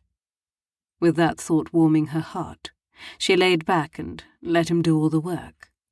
He kept them both above water so she could get some fresh air, but she also wondered if it was because he wanted to slow them down. If he didn't rush through the water toward her people, then he could hold her a little longer. What were a few more moments when it came to the end they feared? Still, they reached her old home far too soon. She could sense it. Even though her eyes were turned up toward the sky, she knew the moment he tensed underneath her back that they were close. Even his clawed hands flexed on her waist, as though he wouldn't let go of her after all. Alice knew the turmoil that ran through his mind. There was so much he wanted to say, or perhaps that he wanted to do. His people were fighters, and his hands tightened around her waist. Perhaps he was thinking of keeping her and not let her return. But if he kept her, then he was the one hurting her. It was a struggle he did not know how to win. Unfortunately, she didn't think there was any winning in this situation. Here we are, Wave's song. The nickname shifted into one that warmed her cold bones. It made almost everything all right as he turned her in his arms and pressed their foreheads together again. Come back to me. Always. You promise? She took a deep breath. I more than promise. I vow to you, here and now, that I will not leave you for any longer than I have to. I will come to our home and I will figure out a way to fix this. I love you, Imber, and I will not be parted from you any longer than is necessary. He nodded, seeming to understand that she needed him to know that she was telling the truth. Every ounce of her being wanted to be with him, and she suspected it was the same for him. He took them underneath one of the docks, the one nearest to her home. She didn't ask how he knew where she lived. It just seemed right that he did. There was a small ladder underneath the dock near her home. Her father had put it there, just in case one of the submarines ran out of fuel and had to be serviced close to them. It took every ounce of her energy to put her hands on the rungs and pull herself up, hand by hand, movement by movement. By the time she got onto the dock, she wanted to lie down on it and catch her breath. But she also knew that Imber was watching her. Anyone could be watching her. The last thing she needed was the general or his men realizing that she had come home with one of the Undines. They would take him, exploit him. Or perhaps they would just kill him. Without questioning why or how he was at their home, they might just shoot him on sight. So she rolled onto her hands and knees, breathing so hard she could taste metal in her mouth. But she still poked her head over the edge and attempted to smile down at him. I'm all right, she said. I'll be back soon. I will find you, Imber. He pressed his hand to his heart and then reached the webbed fingers out to her. My heart is yours, Alice. Take good care of it. And then he sank beneath the waves as she forced herself to her feet and staggered toward her home.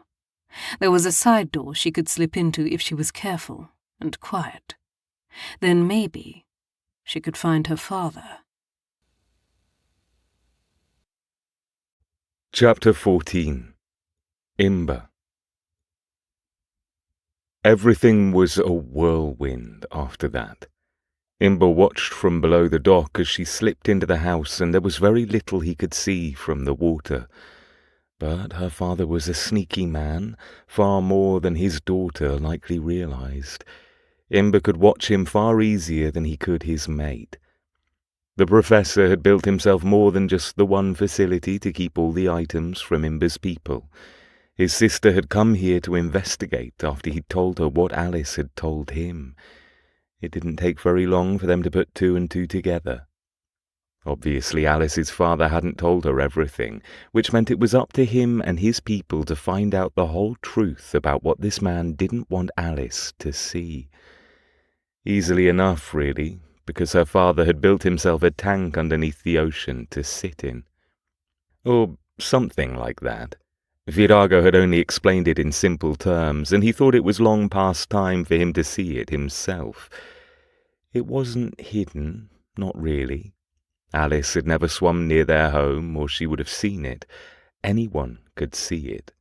Her father had added another level underneath their home, and the majority of it was glass. Imber could see right through the walls and track every step the professor made. Though the man was deep in thought, he really should look up at the glass more often. If he had, then he would see Imber floating right beyond it. Alice had said her people were dangerous. She told him about the many risks and how nervous she was about all of it. In some sense, he knew there was logic to her fear.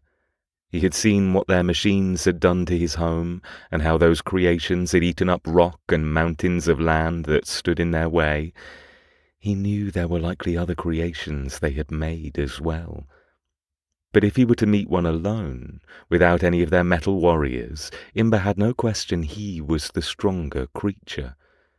So he stayed where he was, unafraid that her father would see him on the other side of the glass, watching him. If he was being honest with himself, he wanted the old man to see him, to feel the fear that surely he should feel. Eventually, however, he got nervous. Alice had gone into the home a while ago, and still her father was down here. The old man surely could hear her upstairs, or at the very least she had to be shouting for him. His mate needed help, and this was the only person who could give her that help. Angry now, he slapped his fluke against the glass. Hard. That made the old man jump high enough that all the papers in his hands were flung into the air. They fell like the ash and dust that remained of his home before the man realized there was someone outside his window, someone who was much larger and significantly more dangerous. Imber bared his teeth in a pleased grin as he watched all the blood drain from the old man's face. Fear flickered in his movements, and he looked over at the door before looking back at Imber, as though he thought the monster at his windows was about to break in and flood the entire place. But Imber did not want to harm the old man. Not yet. Instead, he pressed a finger to his lips, as Alice had done to him once when he was talking too much, and then pointed up. The professor clearly had no idea what that meant. Somehow his face turned even paler, like the inside of a clamshell. What a shame, really, because Imber enjoyed seeing the sun-kissed burnish of the Acromo's skin. Again he pointed up, then gestured for the old man to leave. That seemed to get the professor moving, because he bolted from the room like it was about to implode at any minute. Rolling his eyes, Imber made sure he was tucked away and out of sight from anyone above the water. He should return home. He should go back to his people and make sure they were well. But he couldn't leave. Not yet, at least. He had to make sure that Alice was getting treated for whatever ailment bothered her, and then he could return to his people. All he knew was that it felt as though he'd ripped out his heart when she walked away from him. He had seen the way she stumbled, the way pain had been laced in every single step, and he'd known in that moment he couldn't leave. Not yet. Soon he would convince himself that she was in good hands. He had no idea how long he waited. Coiled around the base of the building, he could have been there for days on end. Likely was, considering how stiff his tail was. Eventually, though, he peeled himself away from the cold stone and looked through the glass. There was a sound there, and one that he'd been waiting to hear. The clipped footsteps coming down the stairs were too many to just be one person, which meant the professor was returning with another person at his side. Imber knew he should dart away from the glass and hide. Who knew who the professor was bringing? The other person could easily be someone who was meant to fight against Imber, to attack him or burn him as they had his people before. It was a risk he was willing to take, just in case the person on the other side of the glass was... Alice came down the stairs and filled the room like a ray of sunshine. Her golden hair had been washed and brushed, and he could see it was just as beautiful as it had been when he'd first seen her. Those locks were shiny and smooth, falling around her head in a cascade of golden curls like a waterfall. Her skin was nearly back to normal, although there were still a few red lines at her joints that clearly hadn't healed just yet. But the dark circles under her lovely eyes were gone, and the bright expression on her face was full of life. Just as he would always remember her. Because this was how she looked the first time he'd met her, and it was that first glimpse that had filled his soul with sunlight. She was so beautiful that it was hard to breathe when he looked at her. And her? She bolted toward the glass the moment she saw him, ran for him, moving faster than he'd realized her kind could, until she was right there, so close he could have touched her if there wasn't a barrier between them. Just like the first time they'd seen each other, she lifted her hand and pressed it against the glass. So he mirrored her, wishing he could actually touch her. He wanted to hold her and make sure that she was still really alive. He wanted to feel her against his chest, to know without a doubt she wasn't broken, she wasn't still injured. Though she still looked a little tired, she was now with him. He thought perhaps it had been days on end that he'd been here. His people must be wondering where he was, but it didn't matter. He was with his mate. All of his gills flared wide, and he knew his tail was already lighting up. He took a risk that someone might see him, but he wanted her to know without words that he was happy to see her. He wanted her to know that he'd waited for her, and he would continue to wait until the very end of time if that was what it took. Her father stood awkwardly behind her. Though there was a muffled quality to their voices, Imber could still make out what they were saying. "So, this is him?" her father asked. "This is Imber, Dad." "Imber," her father repeated, as though trying to press the name into memory. Then he did something that Imber didn't expect. The professor walked right up to the glass and cleared his throat. "We haven't been officially introduced, but hello. My name is Jasper Fairweather, and I've heard quite a bit about you." He blinked at the old man, surprised that he was so bold when the last time he'd seen him, the man had run up the stairs, tripping as he went. "Any family of Alice's is family of mine, if they're brave enough." Alice eyed him before repeating the words to her father, word for word.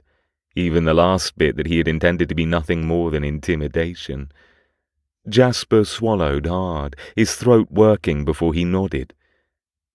"It's not as easy as you make it sound, I'm afraid.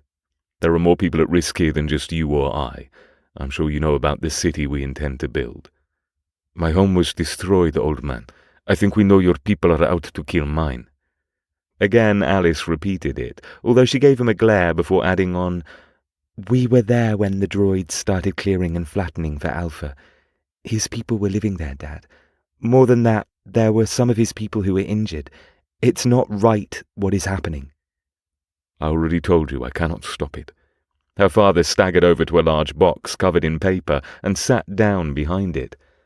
"There is little I can do. I could sabotage the architectural plans, but all that would succeed in doing is murdering countless people. The city would implode and their homes would still be gone, but on top of it there would be hundreds, if not thousands, of our own people dead." "You shouldn't have designed it in the first place," Alice hissed. "I know." Her father looked first at her, then at Imber on the other side of the glass. His gaze lingered where their hands were still pressed together, his voice shaking as he replied, "I know. There was so much I could have done differently. It's why I'm not suggesting that I go back with you. My darling, there is nothing I can do now. I have to go down with my own ship." "You aren't a captain, Dad." "No, but I am the person who created the destruction. I'm not going to ask him or his people to forgive me. I have done something that is unforgivable." Her father leaned forward, his fingertips pressed together against his lips. "But perhaps there is still something I can do for my daughter, the only person I have ever really loved." Silence fell then. Imber wanted to ask what the old man was talking about. How could he help Alice? The ocean would forever wear at her body, and though he suspected there was some form of magic to what the Acromo did, he didn't think it was possible to change her body into something else. Alice let her hand slip from the glass as she turned to her father.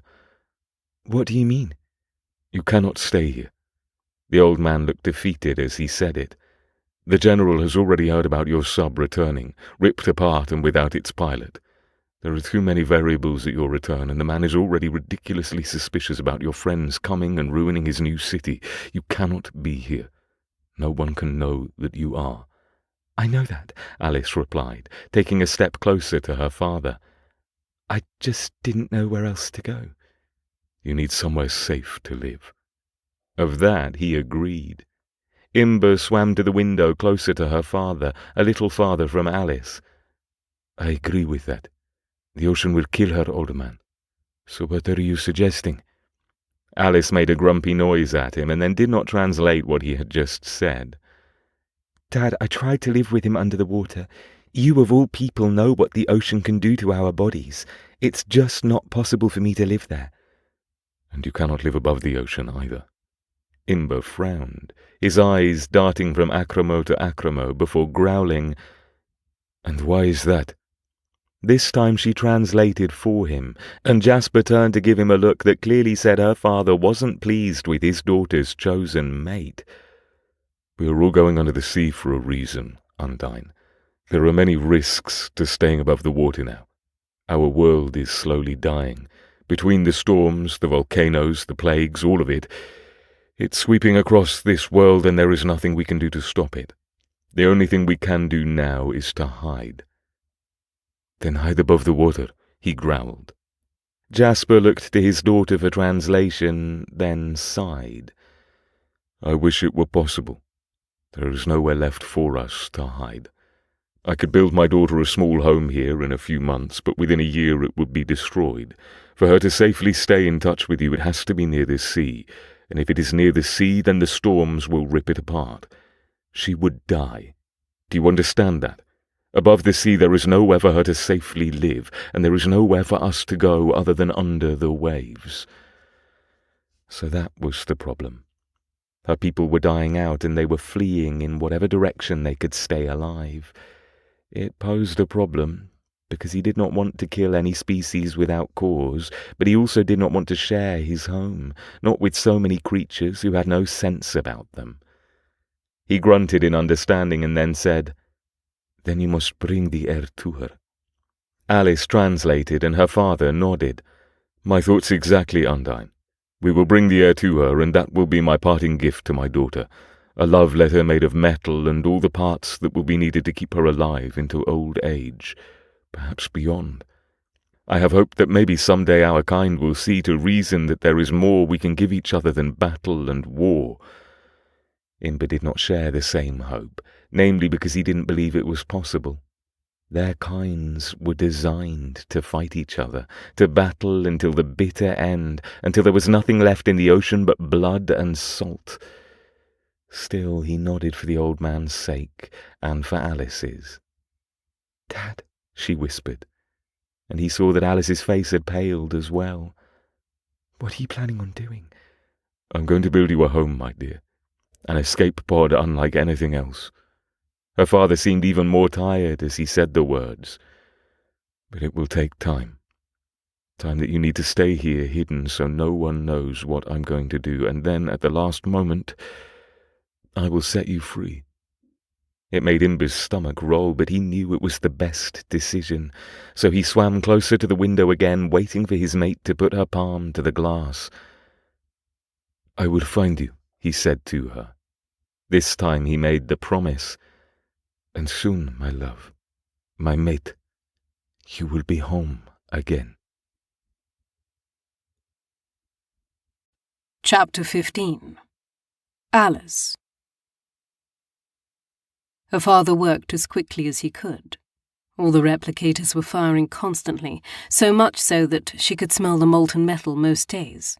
It still took months on end, while she hid in his home and pretended that she wasn't listening to all the builders who came and went, that she didn't care when they spoke about the progress they had made on Alpha.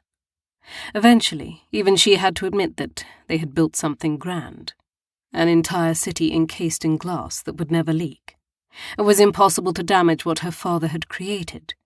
3 different bubbles, all encircling the city. If one was damaged, it was easy to fix without endangering the city. And even if they didn't know how to fix it, there were still 3 shields between them and the world. The oxygen remained stable. Everything grew quite well underneath the natural sunlight and also all the UV bulbs that they had throughout the entire encasement. Even on cloudy days, Alpha saw the sun. They rushed the next project, already having her father working night and day on yet another iteration. This time, it would be Beta. The city that was made like skyscrapers, all exposed to the ocean. They wanted a city to put the riffraff, the people who would fix everything they needed, the blue-collar workers who didn't need to be with the people who had already built Alpha. In less than a few months, they created a new world and segregated everyone within it. Her father worked so hard. First to make her a home so she didn't have to live with his mistakes, and then for his people to have somewhere safe to go after Alpha decided they were no longer necessary. He lived, ate, and breathed work. Sometimes she went into his secret office in the water, trying to get him to eat something, but he didn't often eat. Most of the time he spent his minimal hours enacting his promise to his daughter. She didn't know if that was because he loved her so much or if he felt guilty for what he had done. There were only so many hours in the day, though, and his guilt ate at him. Eventually he finished. He came into her room late at night, like a ghost of himself. Pale and staggering, he braced himself on the frame of her bedroom door and nodded. "It is done. I will start packing." "Everything you need is already in there," her father said, his voice crackling with age and exhaustion. "You have to go now." Alice stood, clutching her shawl around herself. She was in nothing but her white nightgown and a pale yellow shawl to keep her warm before bed. He really expected her to leave like this. "Why?" she asked, furrowing her brows in confusion. "What is going on?" "They're coming to help pack the house. They want me working in Alpha from now on." He looked around the room, then grabbed a photograph of her mother, her father, and Alice. "Keep this, at least. The rest you can leave." "Dad, I don't know what's going on." "You have to go, now.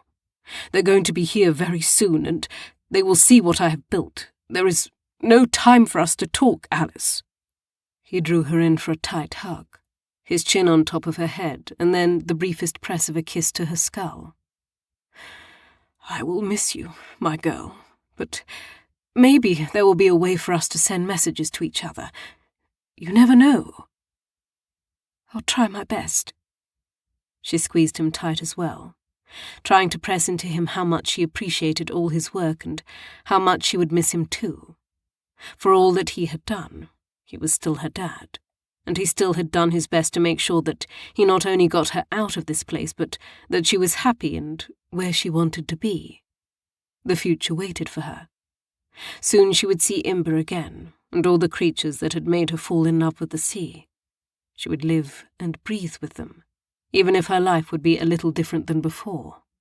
She'd thought she would be elated at this moment, but there was a bittersweet sadness to it. "I love you," she whispered against her father's shoulder. "I really do, you know." "I always know." He drew back and framed her face with his hands, holding on to her as he looked, just looked, like he didn't want to forget the sight of her face, and it made tears sting in her eyes. "Just like you will always know that I love you, my daughter. The best thing I have ever made was you, and will always be you." A single tear dripped down her cheek before they both burst into movement. She held the photo tightly as they sprinted out of the house toward the abandoned dock where her father had been building. No one came over here. No one ever even looked at their house, really, but they needed to make sure she was gone long before anyone else came. Opening the top hatch, she clambered in before sticking her head out. "Dad!" He looked back at her. An old man standing on an old dock, his shoulders curved and his body weighed down by time. "What is it?" "How will I find them?"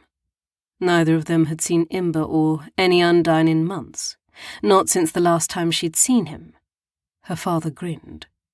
"I think he'll find you." She wasn't sure how he was so certain of that, but, well, she wasn't going to question it. Alice slipped into the pilot station at the head of the massive ship he had built her, and really, it wasn't a ship at all. It was a home. She hadn't gotten to explore the entire thing, but soon she would, and then she would be free, really free. Firing up the engines, she turned her new home away from the old one and set off into the sea. Alice didn't know where she was going or how far she would need to travel to find him and the others, so she just explored, for weeks on end, piloting her ship through all the parts of the ocean she had never seen before. Endless darkness below her, wild creatures like whales and sharks and jellyfish that didn't care when she moved through their masses.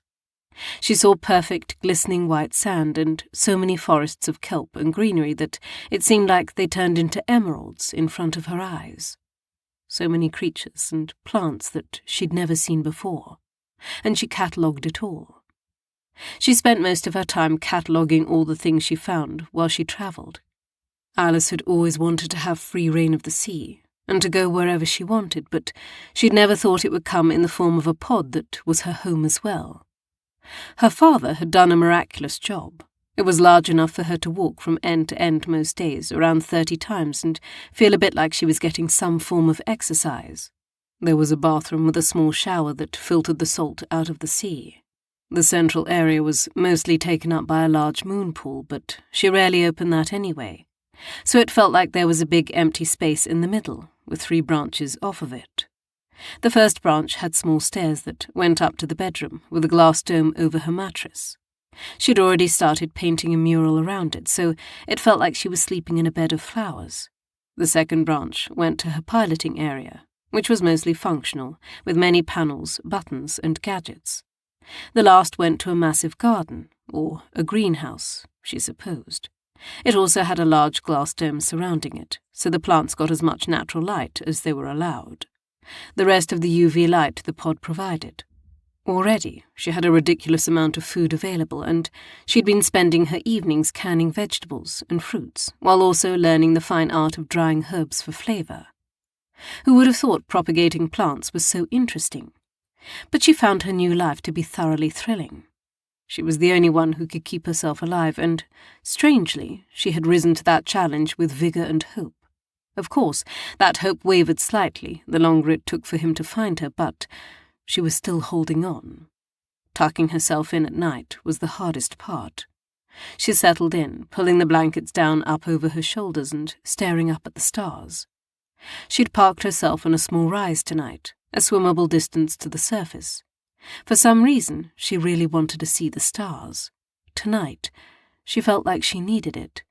It was a clear night, so why wouldn't she see the beauty of the sky above her? But this time, a dark shadow passed over the stars as she looked up at it. A shadow that wasn't quite right for any of the whales and dolphins she'd seen before.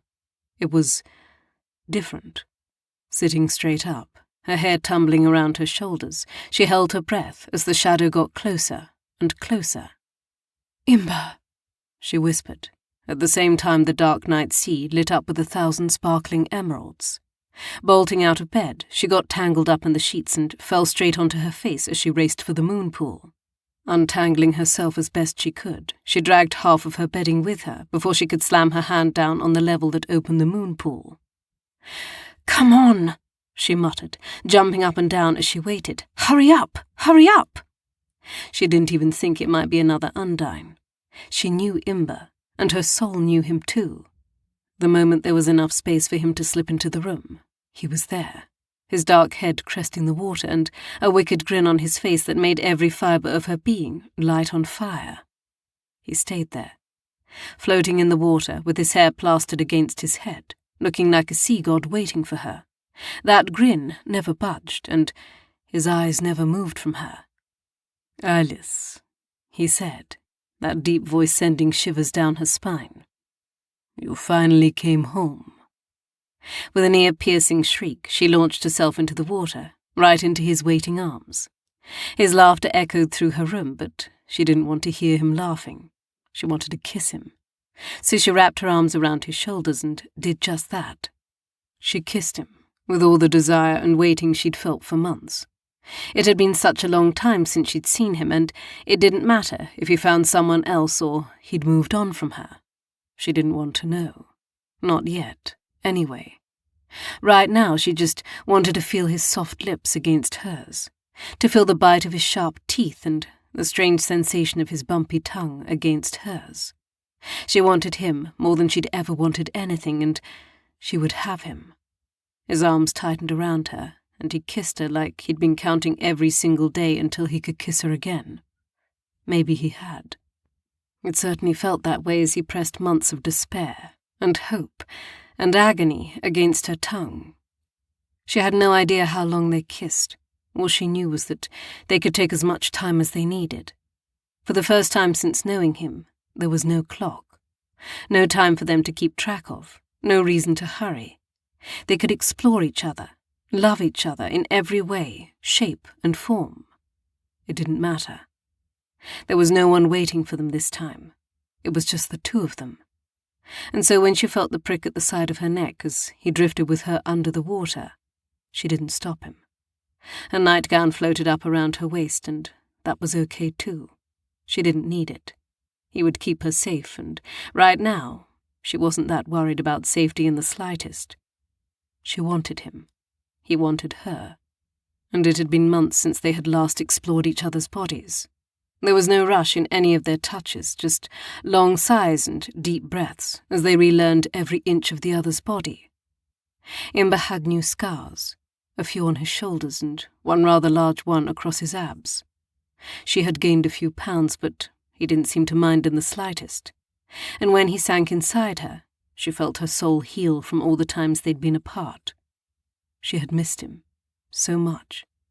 Now they were together, and it was overwhelming how happy she was. Eventually, he swam her back up to the moon pool, his arms still tightly wrapped around her as he set her on the edge. He stayed between her parted legs, his hands on her face as he traced all the parts of her that he loved. His fingers lingered on her lips, her cheeks, her collarbone, like he couldn't stop touching her. "Alice," he said again, his voice little more than a low murmur. "I have missed you so, my wave song." "I missed you too." She caught his hand to press a kiss to his palm. "How is everything?" "We have a new home.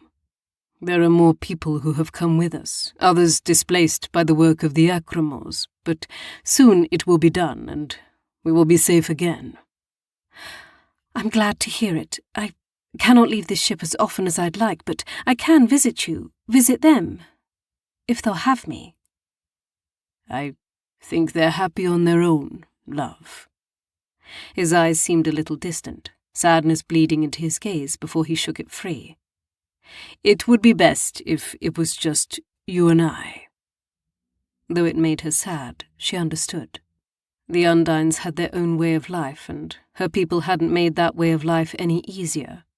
It was hard, but it was the right choice. Nodding, she toyed with the ends of his hair. "Will that make you happy? I don't want to isolate you." "Oh, you are my love, my mate, my everything," he breathed. "I would not survive being parted from you again, Alice. Not even in death." When she drew him in for another kiss, Alice knew that maybe he was right. Maybe they were meant to be together forever. It certainly felt that way. But no matter what, their life would always be an adventure. And there was no one she would rather adventure with than him. Epilogue. Alice. Alice reached overhead, her body straining to get a hold of the grape tomatoes she'd been growing. They were a finicky bunch. Usually plants grew quite well in her underwater home, but the sky had been much more angry these days. Soon enough, she might have to reprogram the ship to move. The sun was blotted out of the sky by storms these days, not even ash. It was like there was a never-ending wall of clouds, and she only had so many grow lights in this place. It was safe still. At least that much she knew. She could live here for her entire lifetime, and the home her father had built her would keep her alive, if she did her part. Finally grabbing the bunch of tomatoes, she brought them down onto the table and started cutting. Today was a special day after all. 20 years. She'd been under the water with him for 20 years, and she wanted to do something special for the Undine, who had filled her heart with so much joy. Rushing now, she got the salad prepared and brought it out into the main living area. So much had changed since her first day here. She'd painted the walls numerous times. For now, she'd settled on sunflowers. Tomorrow she might change her mind and bring waves back inside, like she had before. The sheets were far more threadbare, but they were worn in and more comfortable than they used to be. The metal was rusted around the edges of the moon pool. She frowned at that and told herself that she'd clean them up once she got the chance. Alice had laid out a blanket next to the water and piled it high with all the food she could. Of course, most of it was vegetables from her expansive garden. But there was plenty of that to go around, and she wanted him to try some of the summer squash she'd been growing. She even baked it this time, since sautéed squash had been offensive the last time he'd tried it. Besides, she had 2 platters of fish ready for him. One for her cooked and seasoned with a heavy amount of basil on top. His raw, with every bone picked clean, so he didn't have to worry about stabbing himself. Everything was ready. She waited until the water stirred, just a bit. Enough so that she could see that beloved head crest the surface and the bright grin on his face.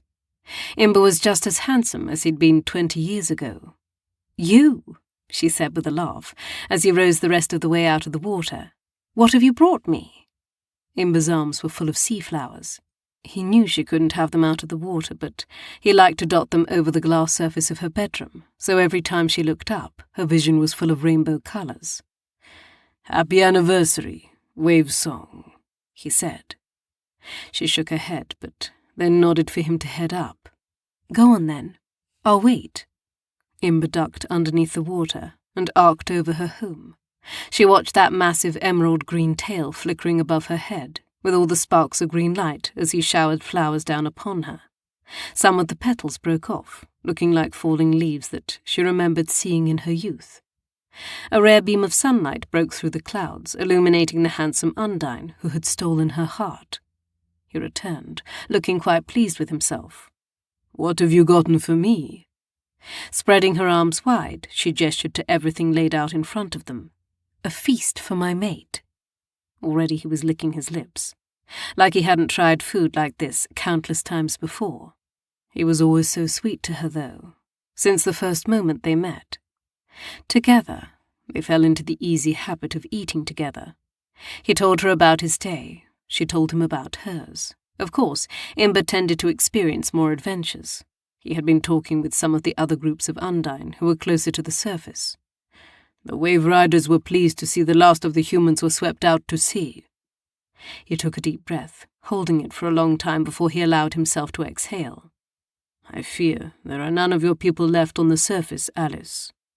"We knew it was coming. I just didn't think it would take this long for the ones who didn't get to the cities to—" She couldn't say the words. "Enough dark talk. What did you do today, my love?" The soft expression on his face soothed her to the core. "I've been working in the garden more. Oh, and your sister stopped by with your niece." "They aren't supposed to do that," he grumbled. "They don't like it that I'm alone in here. Neither do you." He huffed out a breath. "I'm just trying to keep you all safe. If anyone else found out." She reached for his hand, holding it against her lips as she kissed his salty knuckles. "No one will find out, Imber. They're very careful to wash themselves of my scent, and, besides, no one comes out here. We're all perfectly safe." He reached for her, brushing the back of his claw against her cheek. For a moment, everything seemed to stand still. They just looked at each other, both of them seeing the only person who they would give up the world for. "You are as beautiful as the first day I met you," he murmured, that claw trailing down her jaw. "More beautiful, in fact. I didn't know that was possible." She leaned into him. "You are much larger than the day I met you." "The people of water never stop growing." He looked pleased with the assessment, though. "Are you ready for the second part of your anniversary gift?" Alice looked over at the food they had demolished and wondered what else he would get her. "Did you find a new wreckage?" "No." She frowned, watching as he prowled closer to her. His tail slid out of the water, wet drops splattering all over her clean floor. "Did you discover some new species of fish you want to show me?" "No." How could she not know what he had brought her? After all these years, she knew that look in his eye and that proud grin on his face when he was about to turn her world upside down and inside out in the best way possible. He dragged his hand up her side, the webs catching on the fabric of her shirt. "You still want me, after all these years?" she asked, her voice a low murmur. "Every wrinkle, every scar, every sign of your age is a testament to how much I love you," he murmured before kissing her and stealing all the breath from her lungs. "There is nothing on your body that will ever make me love you less. You are the light of my life, Alice. I am just lucky you saw use in me." "Use?" Alice dragged her hands up his muscular chest, feeling the power there that had built for countless years now. "There is more to you than just use, my love. You have guided me through so much of my life, and I am so lucky to have you as my partner." "Happy anniversary. You and I are going to live through so many more of these." "Are we now?" "I couldn't imagine a life without you, Alice. And someday, when you decide your body is tired and your will to live has ended, I will hold your hand into the darkness." He kissed her soundly one more time and then grinned. "Now, no more talk of death. I want to live with you, Wave Song, until the end of all things." This has been a Podium audio production. If this audiobook fulfilled your fantasy, we would love for you to rate and review it. The audiobook might be over, but the heat isn't. Check us out at podiumentertainment.com and join our newsletter for your next love story. Also, don't forget to stalk us on Instagram, TikTok, and Facebook. We hate to see you